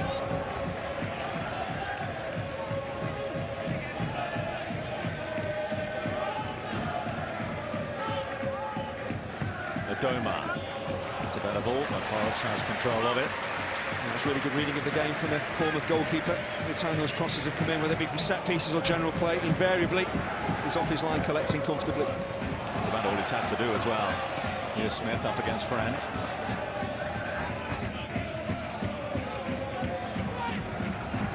Ledbetter. Smith and Forshaw off the ball there. There's Smith on the deck, but nothing given. Now Bamford. There's a quite magnificent pass in here from Lee Tomlin. Looking to be the playmaker, the creator, just slide rule pass to get Bamford in the game. There he is on the ball again, Tomlin. Taking the aerial route this time. Kike! Offside flag is up. They thought they had their route back into the match, but it is denied by the assistant on the far side. Well, the flag went up very early, so I can only presume that Bournemouth kept a really good line here and squeezed out as that ball was played back, and they did. It's a very good decision. Kike clearly offside. That's good defensive work from the home team.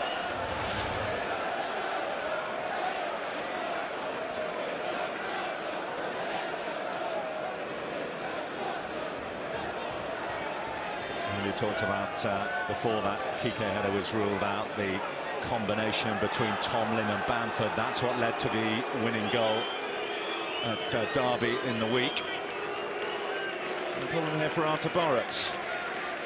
Well, he's not had an awful lot to do, so we don't know how he's possibly picked up an injury here, but they've got a very capable replacement goalkeeper. Bournemouth in league camp if he does have to come off.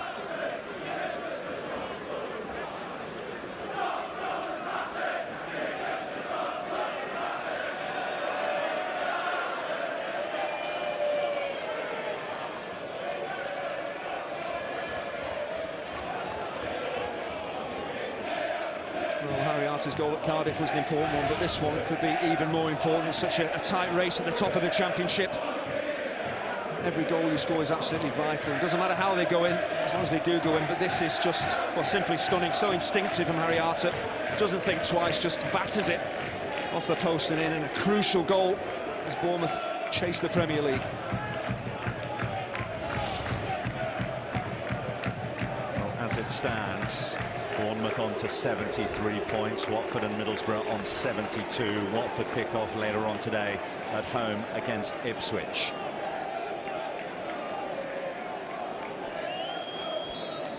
At the three-quarter mark of the match here, Boruc is okay by the look of things.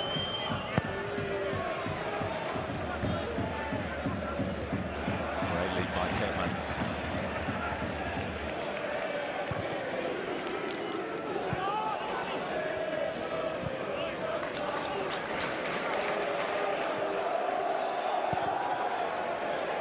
No sign of the injury as Boruc clears away. Forshaw now.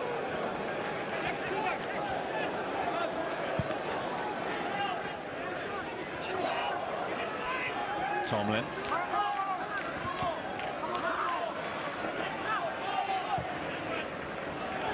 Pickman. Got a hat-trick here in the last home game against Blackpool.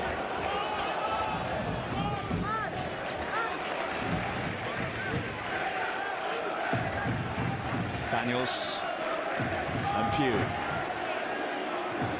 up against Callas.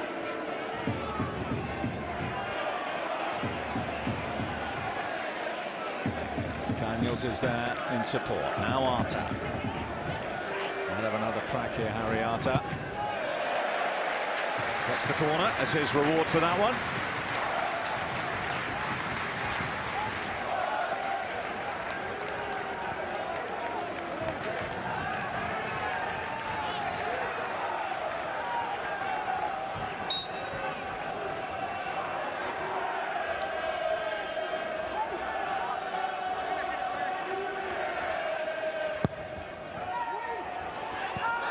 Too high for everyone. They look to the referee to hope that Stephen Cook was impeded.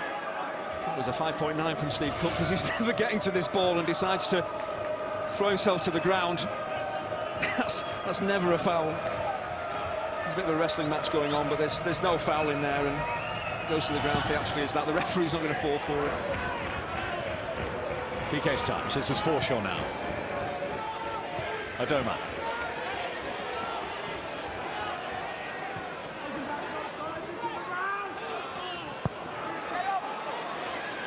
Ledbetter. His friend. Forshaw.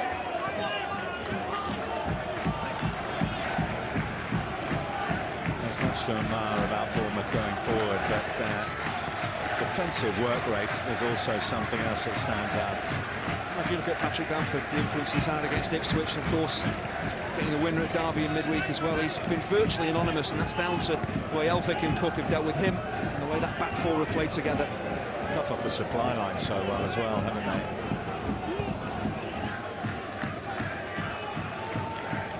Tomlin finds Adoma. Bodies in the box for Barra. Forshaw trying to keep this movement alive. Over the top by Tomlin. Too high for Kike. Borough have to be encouraged. We're just starting to see Tomlin and Adoma get on the ball in more advanced positions. They're starting to get some delivery into the penalty area, and that continues to happen. They get a break and they get a goal back. You just never know.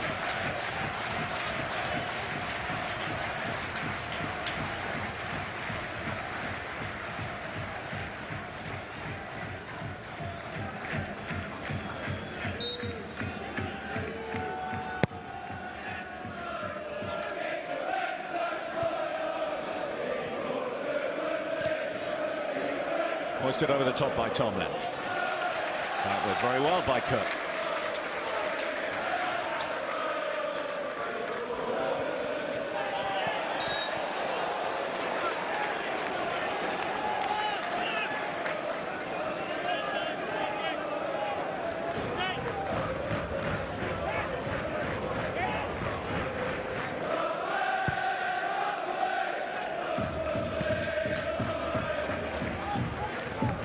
Daniels. Here's Arta. Still Harry Arta. Now that's a good shout for a penalty. And it's another one. Second of the match here for Bournemouth after Harry Arta was sived down. Well, Anthony Taylor took a long, hard look at this and then was absolutely sure. And you can see the Borough players, they feel that someone got a touch on the ball.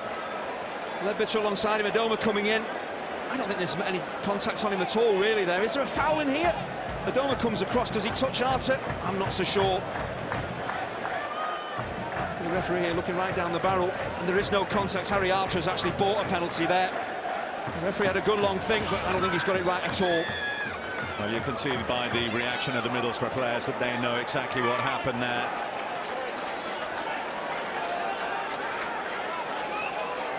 Kermorgan now withdrawn, so it'll be Brett Pitman to step up. And Brett Pitman to score. That's surely the points for Bournemouth now. They're heading back to the top of the Sky Bet Championship and making a mighty statement here in Dean Court in the March sunshine. Well, I think morally you can't be happy that Harry Arta has really bought a penalty, but Brett Pitman can't worry about that. He's got to tuck it away. We're talking about promotion to the Premier League here, so if the referee makes the wrong decision, you have to take advantage of it. And Pitman, that's a very assured penalty, and 3-0, well, it looks well beyond Borough now. And once again, Harry Arta bursting forward. Adoma comes across. Is there any contact? There isn't. He goes to ground. And the referee, possibly because he's looking through bodies, thinks there has been some contact. There isn't. The referee's got it wrong. He's been involved in incidents such as that. You may remember he was in charge just around Christmas time of Chelsea's visit to St Mary's Stadium, where no penalty was given. He gave a yellow card for diving to Cesc Fabregas. That went one way. This one has gone Bournemouth's way. I think the problem for the referee is Adoma looks like he's going to stick out a foot, flick out a foot and try and win the ball, but he changes his mind. The referee not having a clear view of the ball, but you can't guess as a referee. You have to be sure there's contact, and there wasn't. Bamford over the top.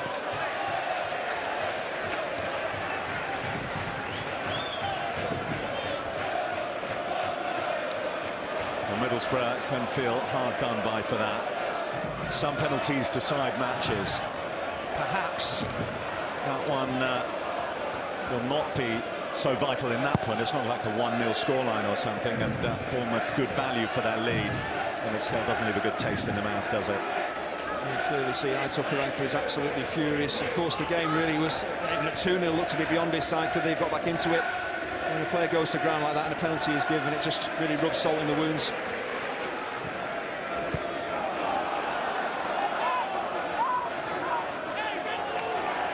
Really what you're asking for is the honesty of players, the character of players to be better than that. I know it's an important stage of the season, a crucial stage of the season, but do you really want players feigning fouls, throwing themselves to the ground like that? We need players to act more responsibly than that.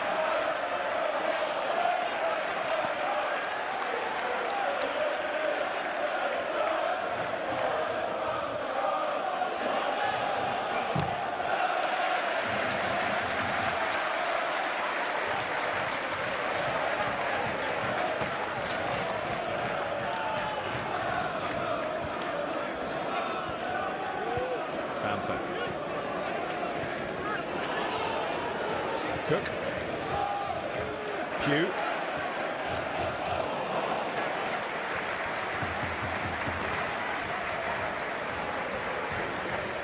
Look at goals at the right times in games, and Bournemouth taking a 2-0 lead just after half-time, and then that penalty from Pitman making it 3 with, 15 minutes to go.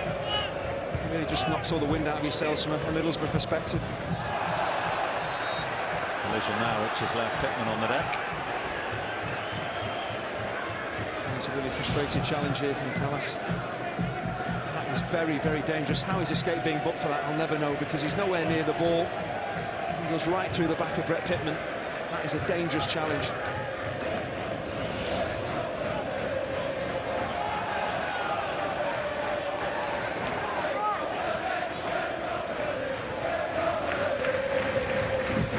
Bournemouth's goal-scoring numbers, by fair means or foul, become increasingly impressive. That's now 82 goals they've scored in 39 games this season. Well on target to beat their all-time record from the late 50s when they scored 88 in a season. Top scorers in English football.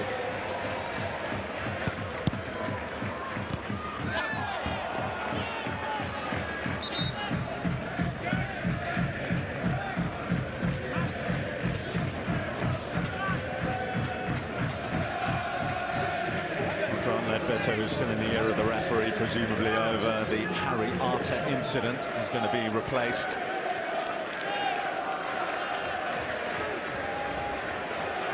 He's fuming. You can understand why he's being taken out of the firing line, perhaps as a result of that. Dean Whitehead sent on. Well, very possibly. But look at who Karanka's taken off: Adam Clayton, Grant Leadbitter, two of his midfield generals, his key players, and I think he probably realises this game is beyond them. So you've got to make sure those players don't get themselves sent off. You need them in the games they've got to come.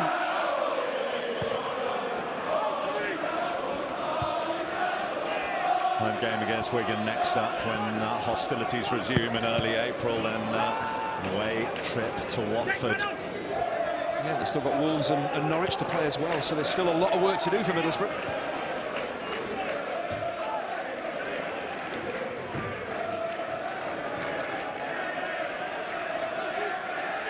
Callas. Blocked by Cook.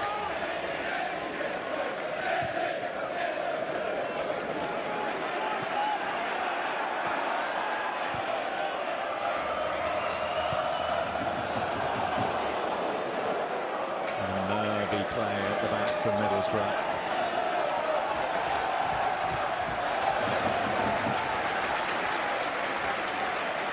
What-if moments. You wonder whether if they had Daniel Ayala a little more experienced and at the back, or Jonathan Woodgate perhaps, whether things would have been different here. Here's Pugh. Well, he's done this on a few occasions this season. That's why he plays out on the left-hand side. He can just drift in onto his strong right foot. Lee Tomlin standing and watching. You can't do that against Bournemouth. They put you under severe pressure when they haven't got the ball. They win it back high up the field. And they create opportunities for themselves. It's unfortunate. See what he's trying to do, bend it into that top corner.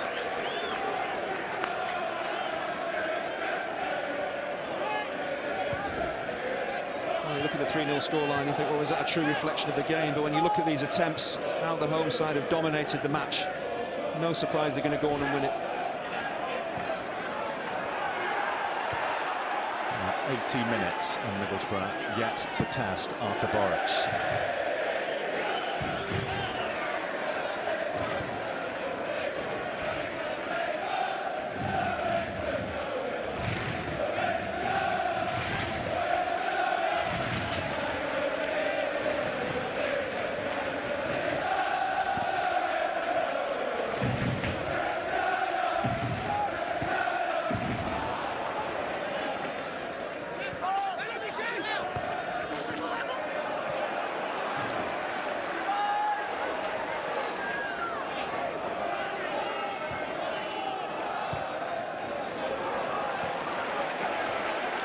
Pugh. Arter in the penalty area, doesn't find a path through to him. Tomlin looked like he was fouled. Free kick to Middlesbrough. Well, there have been some astonishing chapters in Bournemouth's recent history, to the brink of extinction at one time. Points deduction 6 years ago this very day. They were right down at the bottom, 21st in League Two after losing against Notts County here. Very different looking Dean Court. Now with 7 games to go, right in the hunt at the top of the Sky Bet Championship, the top division football for the first time in their 116-year history.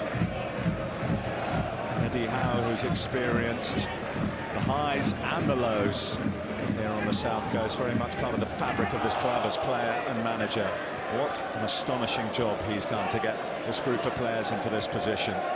Well, it is an incredible achievement, but they look very comfortable playing under this type of pressure. They look happy to be battling for automatic promotion. Lots of sides get up there and then just can't handle the pressure and the nerves. This Bournemouth side look built to be up there, and a young manager as well, you have to remember, very capable. He's holding his nerve, and his team certainly are as well. It'll be 6 games now without defeat, and that's a good recovery from 5 games without a win. Taken 10 points from a possible 12. I think we can now say 13 from a possible 15. In the league of inconsistency and surprises, they have managed to find a seam of form and puts them in very good stead. Callum Wilson running it out of play.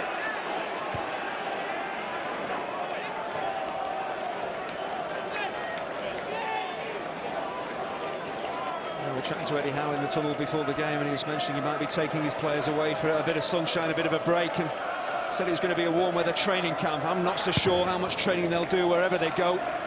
They need to rest themselves up and make sure they're absolutely fine when they come back.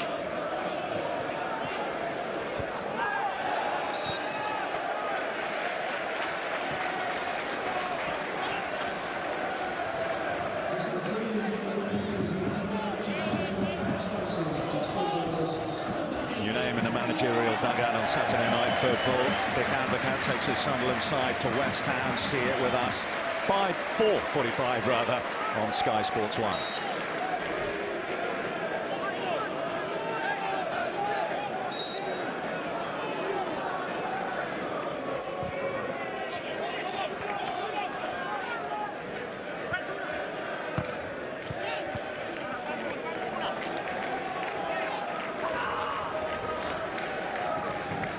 On a day when Middlesbrough have fallen below their normal standards and Bournemouth have hit the heights.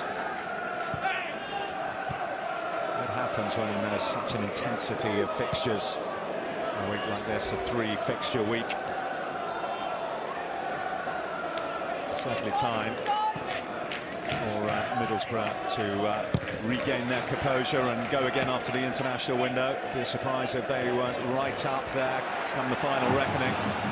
Bournemouth looking to extend their lead here. Smith coming forward. Pittman. Well, this would have been the icing on the cake. He makes his mind up very early. As soon as Adam Smith releases this ball to him, Brett Pittman sorts his feet out. Knows exactly what he wants to do. And how close is he? Well, it's not that far away. The keeper's probably got it covered as well, but he's trying to bend that into the far corner. 4-0 would be, well, really dreamland for Bournemouth.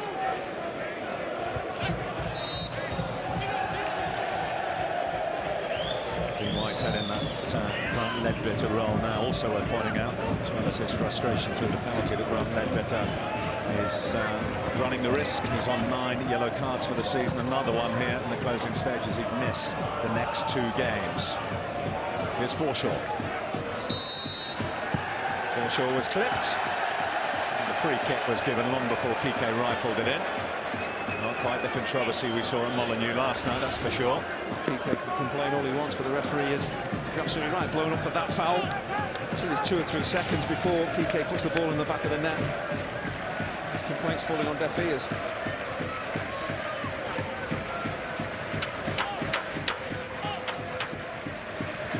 A little Middlesbrough conference as to who is going to take this. Plenty fancy it. Middlesbrough have been really swept aside this afternoon. I'm sure Karanka will say to his players, it is just one game. OK, it's a very important game, but it's one game. We can recover. Plenty of games ahead of us, big games to come. We've got to regroup and start again.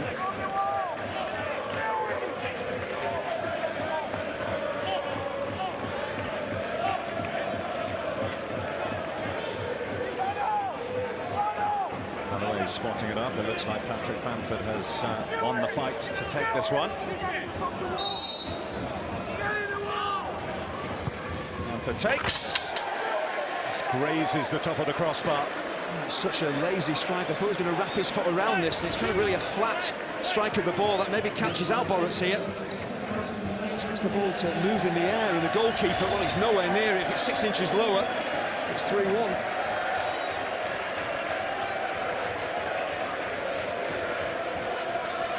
Well, this is only the second time this season that Middlesbrough, let's not forget, coming into this game, the best defence in the Sky Bet Championship, have conceded 3 early in the season when they lost at home to Sheffield Wednesday.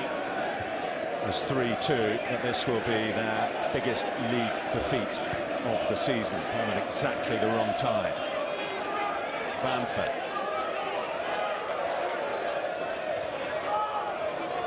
Adoma. Out by Cook. Bournemouth will be keen rather to keep hold of a clean sheet here to really cement a wonderful afternoon's work. This is a worry for Eddie Howe. There is a problem here. Looks like a touch of cramp. He's got some strapping on that right leg as well, Callum Wilson. He is a player they can ill afford to lose. Just look what happened to Derby once Chris Martin was injured.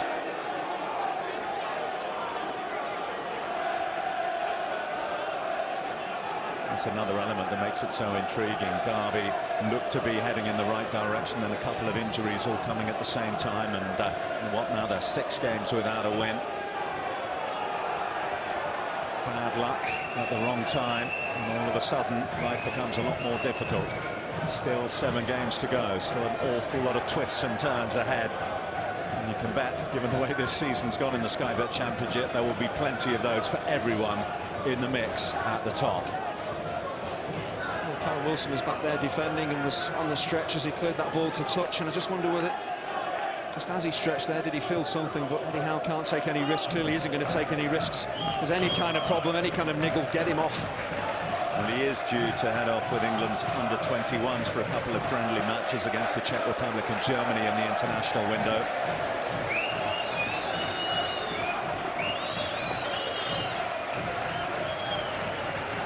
That may well put that in jeopardy if it is a tweaked hamstring. But what you'd have to say from Callum Wilson, his performance in the first half was as good as I've seen from a centre-forward in the Championship this season. Absolutely unplayable.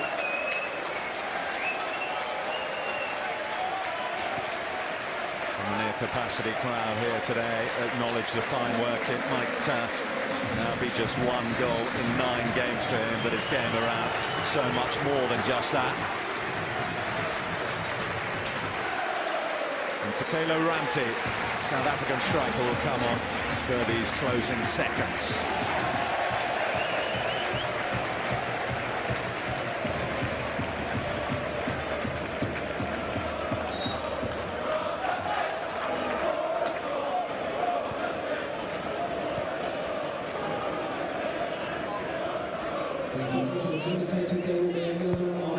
We're into 4 minutes of added time. Here's Bamford.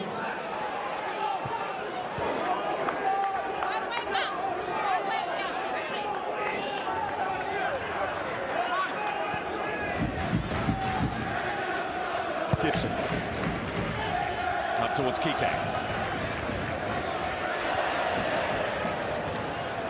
Bamford now by Elphick. Callas. Call from Sermon.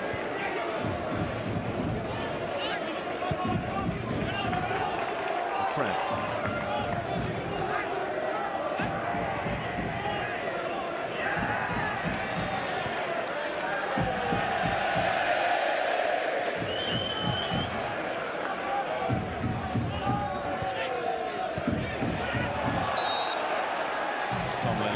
Challenge as Pugh was on rushing.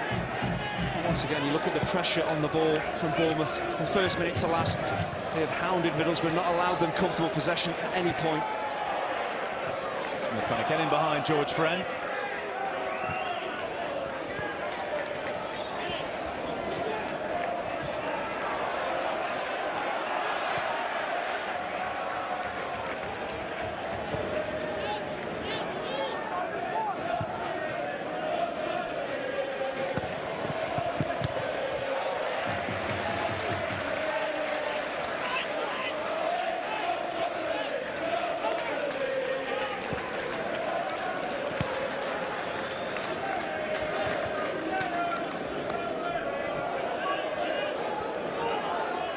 Smith. Temporarily down to 10 here, Bournemouth, as Mark Pugh gets some treatment on the far side. Here's Friend. Now Kike. Francis too strong for Kike. shoulder to shoulder, and the Spaniard ends up second best. Once again, the Bournemouth defending wins out, and it is just one aspect of why Bournemouth have gone on to probably win this game. When you compare the performances of the two sets of centre-halves, Elphick and Cook, outstanding. Gibson and Callas have really defended like strangers this afternoon.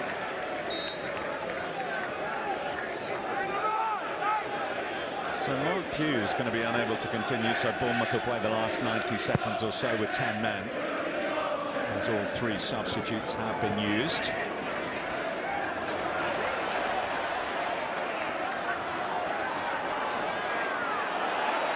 Good work by Pittman, who's released Ranty.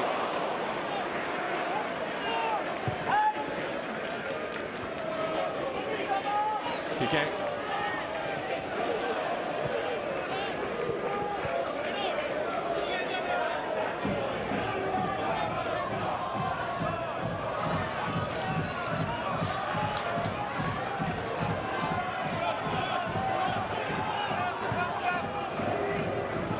Gibson.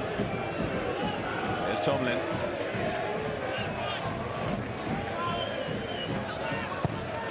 Adoma.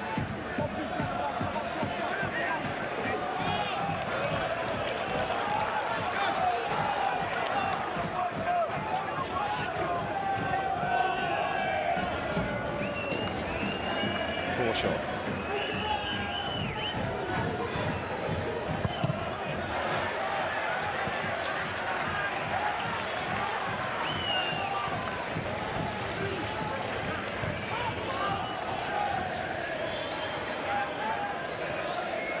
Goma loses his feet and possession. Well, Eddie Howe said this is the most important and significant spell in Bournemouth's entire history. They are rising to the challenge of promotion to the Premier League. It's 4 wins in 5 games for them now, and it is a really significant blow struck against one of their main rivals here today. A 3-0 win over Middlesbrough. An early penalty converted by Jan Kermorgant. An absolutely spectacular second from Harry Erta, which was sublime. The other end of the spectrum when he went down with little provocation to win the second penalty of the game. Brett Pittman made no mistake. But all in all, despite the nature of the third goal, it was a hugely impressive afternoon from Bournemouth. Absolutely, the best team clearly won here. There is intense pressure when you're chasing promotion to the Premier League, but Bournemouth look very, very comfortable. They've risen to the challenge. Borough have to lick their wounds and come again. They've risen to the challenge, they've risen to the top. Let's get some reaction and join Jonathan Oakes. Harry, does that feel like a really significant win? Yeah, it does. You know, this time of the season, you know, we knew today was going to be a crucial match, then 2 points in front of us. So, you know, we set out as tools today to win the game, and you know, I think we've done that comfortably. Another wonder goal for you after the one you scored against Cardiff. Which was your favourite? This was more instinctive, wasn't it? Yeah, I'd say this one meant a lot more to me. You know, I felt it was a point in the game where it gives a bit more control going 2-0 up, and you know, we knew how important today was. So I'd say this one. And then you won the second penalty. Was there a touch on you? Honestly, I don't know if there was a touch, but I didn't dive. There's momentum. I ran through at a quick pace, and you know, there could have been a touch. There might not have been, but I certainly didn't dive. Tommy, what sort of statement does this send out? You've beaten Middlesbrough 3-0. You know, it's big. Obviously now every game gets bigger, 7 to go. In the top 2, we want to stay there. Another big game at the start of Easter against Ipswich, so they just keep getting bigger, you know. It don't matter who you're playing, obviously today. Playing against direct opponents who are one place above us, it's a big statement, as you say, but it means nothing if we don't follow it through. Are the excitement levels building in the squad now? You could be on course for the Premier League. I think it's natural, you know. The longer it goes on, you start, you know, looking forward and wishing and hoping that everything goes your way, but that's where the gaffer comes into play, you know. That's what he's all about, keeping us level-headed. We had a spell where we didn't win in 5, and he kept the belief there. And I think we've seen today we're worthy candidates to be up in the top 2. Harry, in the automatic promotion places, will you go away with Ireland for the first time with a spring in your step? Yeah, definitely. You know, it's nice to obviously been picked, and even more so to go away, as you say, with a spring in my step. It's a week that I'm looking forward to, and even more so with the 3 points. And a trip to Dubai for the rest of the players. Yeah, don't mention that in front of us. I think it was quite warm in Dublin, but yeah, no, look, listen, we've earned it, you know. We're not going for a jolly up or a holiday. We're going to get a bit of sun on our backs and do a bit of proper training on nice pitches. So it'll be a good week to sort of rest, recoup and regroup as well, and go for the last 7 with all the cylinders to the front. Well done, Tom, if you do the honours, please. Harry Arter is the Sky Bet man of the match. So he's off to the sun. A different remit for Harry Arter, but he's running his own goal of the season competition. I mean, a beauty against Cardiff. Quite stunning goal here. And it just seems at the moment there's the pressure gets cranked up in this promotion race. Bournemouth are raising their level of performance, which, given what we've seen from them already this season, is some going. And he, with the 2 goals we've seen in the space of just a few days, is epitomising that as they inflict Middlesbrough's heaviest defeat of the season. So the side who've led the championship for the longest return to the summit, albeit perhaps only temporarily, but they won 4 of their last 5. They're unbeaten in 6, and they've now hit 82 goals for the season. The top scorers in the whole of England at it again today, and it's the first win against Middlesbrough since May 1987 when they beat them 3-1 here. They've gone one better today, but of course Watford up against Ipswich, they can retake top spot. Norwich at home to flying Nottingham Forest, that won't be easy. Brentford, as we speak, a 1-0 at home down against Millwall. Is half-time in that game. That could be very good news for Wolves because they will be locked level at the moment on goal difference. If it gets worse for Brentford, Wolves could find themselves in the top 6, but Ipswich, of course, could change that complexion as well. Such is the nature of this season. For Middlesbrough, 2 wins in a row. It's now a 3rd defeat in 6, the 11th time this season they've failed to score, and by the way, it's the lowest attempts on goal they have ever recorded this season. Our attention later today switches to the Barclays Premier League and to Dick Abakar's first game in charge of Sunderland. They're away to West Ham with a Saturday night football. That is live from Upton Park on Sky Sports 1 later today, and quite a Super Sunday ahead. We start off with a big one, the race for those Champions League places. The rivalry resumed once again between Liverpool and Manchester United. 12:30 Sky Sports 1, followed by action from the KC Stadium as the league leaders travel to Hull. That's from 3:30, and a rather pleasant way to round off your Sunday football viewing with the small matter of El Clasico. Barcelona a single point ahead of Real Madrid at the top of La Liga. 7:30 Sky Sports 5 and Sky Sports 1. We're in the company of Darren Anderton. His thoughts when we come back. We hope also to hear from Eddie Howe as well. But in the sunshine here at the Goldstand Stadium, with the end of season coming into view, the Cherries put in a goal-top performance. They've dispatched Borough and for now are back at the top of the Championship. 3rd against 2nd here at the Goldstand Stadium this Saturday lunchtime, and what a performance from Bournemouth, and in particular Callum Wilson. He won a penalty early on. Jan Kermigan made it 5 out of 6 from the spot so far this season. We saw a brilliant goal from Arter midweek against Cardiff. Look at this on Saturday against a promotion rival. Quite brilliant from him. Big talking point in terms of whether this was a penalty or not. Arter didn't feel he was touched. Penalty given by Taylor. Brett Pittman makes it 6 goals in 4. And Borough suffer their heaviest defeat of the season at the hands of Eddie Howe's Bournemouth. You spoke about, Eddie, this significant moment in the club's history. How significant a result is that? Well, hopefully for us it's a turning point. We haven't beat our rivals enough in and around us in the top 6 this season. That's probably been the one thing that we failed to do. So today's a big statement, I think. We were talking about it at half-time, and as mentioned, I spoke to Ian Hart before the game, and I said, look, your boys appear to be playing like you're not feeling the pressure. And I mentioned just now that as the pressure gets cranked up, so too your performances. How are you managing to do that in the pressure cooker of a promotion race? I think it comes down to your preparation and your training, and the lads are very focused. We don't look too far ahead. We take it with small steps. I've got to say, I'm so pleased with the players today. I thought we were magnificent. I thought we dominated the ball. We were very good off the ball as well, and yeah, it's a big win for us because Middlesbrough are top side. Yeah, well done, Ed. How are you managing to keep their feet on the ground? Because it must be tough.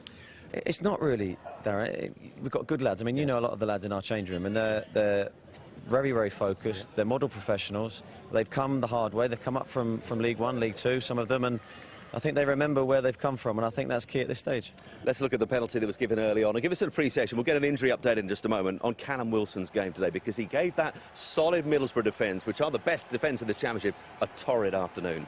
Yeah, Callum was magnificent today. Right from very early in the game, you sensed that he was feeling good physically. We used him very well. We penetrated early with some really good balls, and he didn't let up. I mean, that's been Callum this season, really. It's a standard performance from him. A real handful. I wouldn't want to play against him.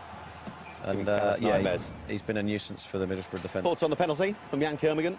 Yeah, very cool. I mean, he's missed a couple this season for us, but I back him and Brett. They're both excellent penalty takers. You can see technically they're both very good players, and he tucks it away well. We're going to show Harry Arter's goal from midweek in just a moment, but he's having his own goal of the season competition, the one he scores in the second half. How highly do you rate this finish? Well, not just the finish, but the build-up play as well. I mean, I've got to mention Mark Pugh in this. I think he does about 12 Cruyffs in a telephone box. It was an incredible feat. And, of course, I'm right behind the finish from my angle, and you could see it was in. And, yeah, he scored some spectacular goals. He's had a very good season for us. You can see appreciation of that, Darren. Yeah, well, you could almost see the fact of, come on, Pewey, what are you doing there? Let me have a crack. Great finish, wasn't it? It's incredible, and it goes to show how good technically Harry is, because that's with his left foot, and the one against Cardiff with his right, so that's no mean feat. Yeah, let's have a look at the one against Cardiff then. Different feet, how do they compare? I think today's was probably slightly better. He had more time here to set himself, but still not taking anything away. Well, that was with his left foot, I apologise. That was with his right, but he's two-footed, he does that with both, so full credit to him for that. Your opposing number, furious with the penalty that was given down this end, coming together between Harry Arter and Albert Adoma. Be honest, your reading of this was what? It's difficult. Behind, I couldn't see a leg. Looking at that's my first time I've seen it again. I'm not sure. I mean, he said to us afterwards he wasn't sure if he was touched or not. It's a difficult decision for the referee, isn't it? Yeah, let me see it from this angle. This will tell us better. Yeah, it doesn't look like there's contact there, I've got to be honest, but it's been given and we've won 3-0, so that's all that matters. And you're talking about players who are hitting their straps just at the moment. Brett Pitman, he doesn't start today, comes on. And he's, in many ways, like Arthur, epitomising this side at the moment, isn't he? Well, he is, because I told him yesterday he wasn't starting, and with the recent form that he's been in, the obvious reaction would be to have a negative reaction, sulk, but he was anything but. Team player, said I'll back Jan. They've done that all season, they've dovetailed really well. Jan's come in and come out, Brett's done the same, and they've both scored huge goals for us. And Brett came on, I thought he was really good today. Well, I mentioned Callum Wilson. Give us an update. How's he looking? What's he done? Yeah, we're not sure. He felt his knee just at the end there. He went in for a challenge. He's had problems with his toes.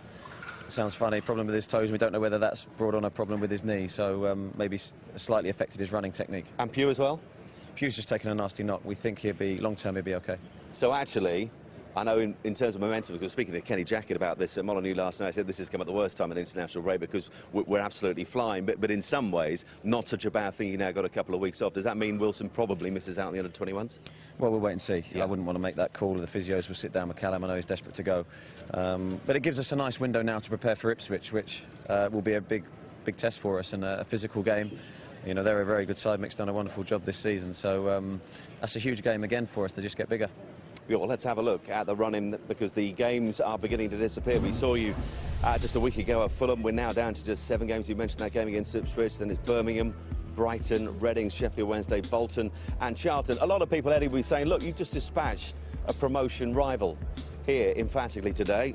Once you pass Ipswich, should be no problems, but we know this is not a division where it works out like that. No, it never does. I mean, we've come unstuck in games where people would have expected us to win. We found out the hard way. This is an incredibly tough league, and the minute you become complacent or not focused on your next challenge, you'll come unstuck. So, as I said earlier, the lads are very focused on the next challenge in front of them. That's Ipswich. We're focused on that and hopefully come through it. And you mentioned before the match about this being such a significant time in the club's history. There's some fans behind us who've waited behind. The atmosphere here, absolutely terrific. Yeah, right on cue. Thank you very much, chaps and chapesses. But are you allowing yourself, amongst all the expectations, amongst all of what could happen, just to enjoy these moments?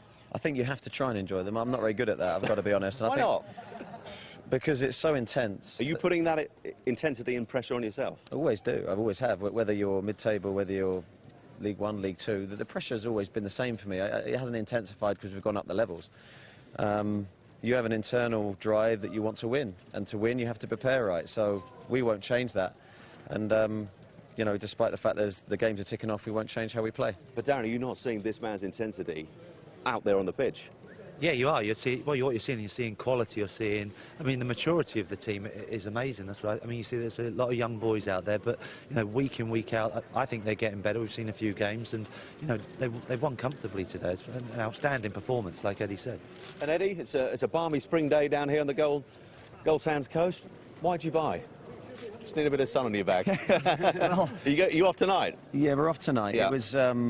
It wasn't planned. We gave the lads a points target to hit, just when we were having a bad spell where we felt we just needed to refocus our mindset.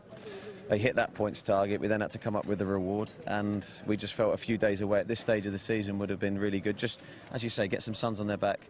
It won't be a holiday, it will be a training camp for us. We'll go there and prepare and make sure the players are focused on the next challenge. Well, Eddie, thanks for your time today. Well done.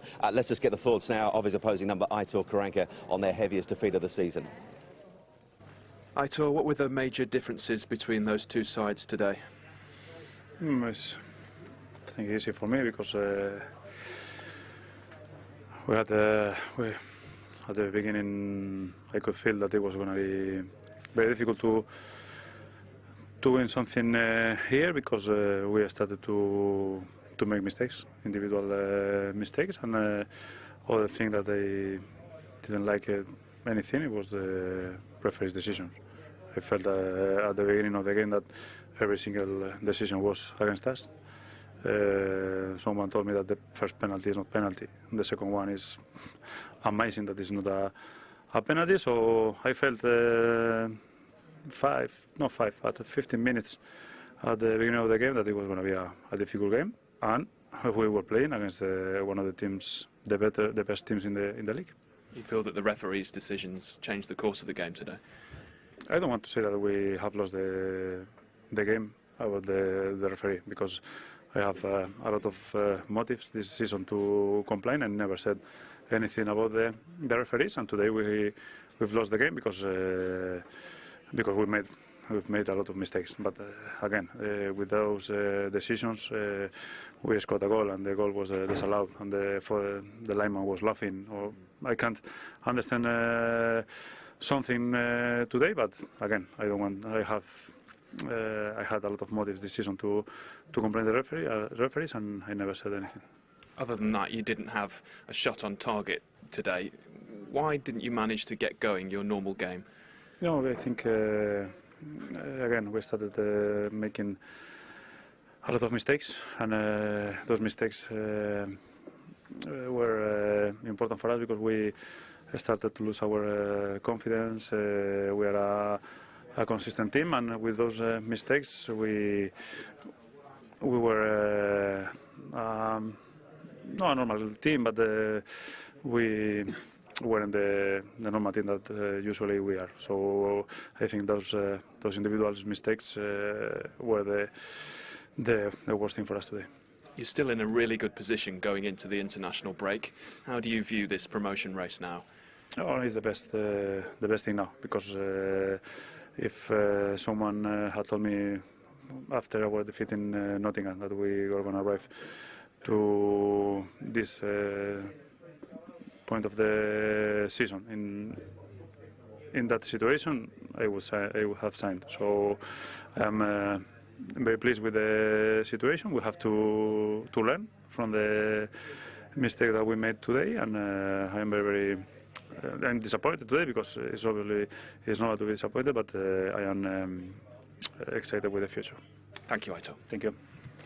And by the way, another game happening right now ahead of the 3 o'clock kickoff. Brentford now 2-0 down at home to Millwall. Millwall 8 points from safety.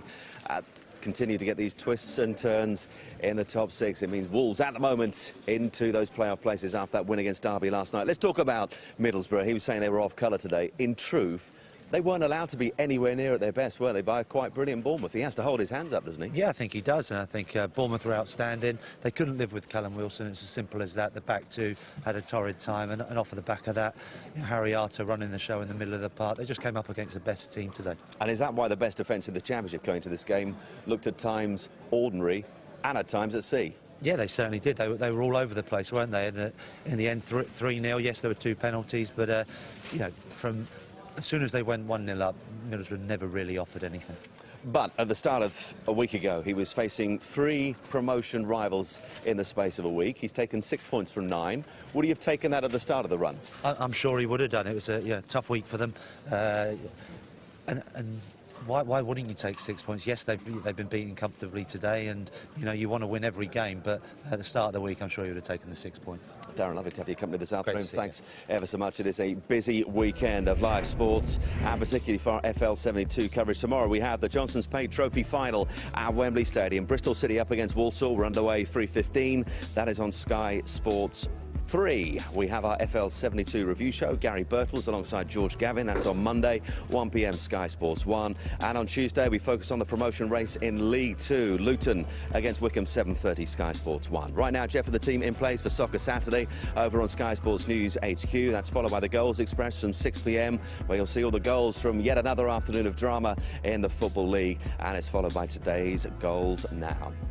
Well, on a day that Borough suffer their heaviest defeat of the season, Bournemouth once again proved that when the pressure is on, they deliver some of the very best football. Good night.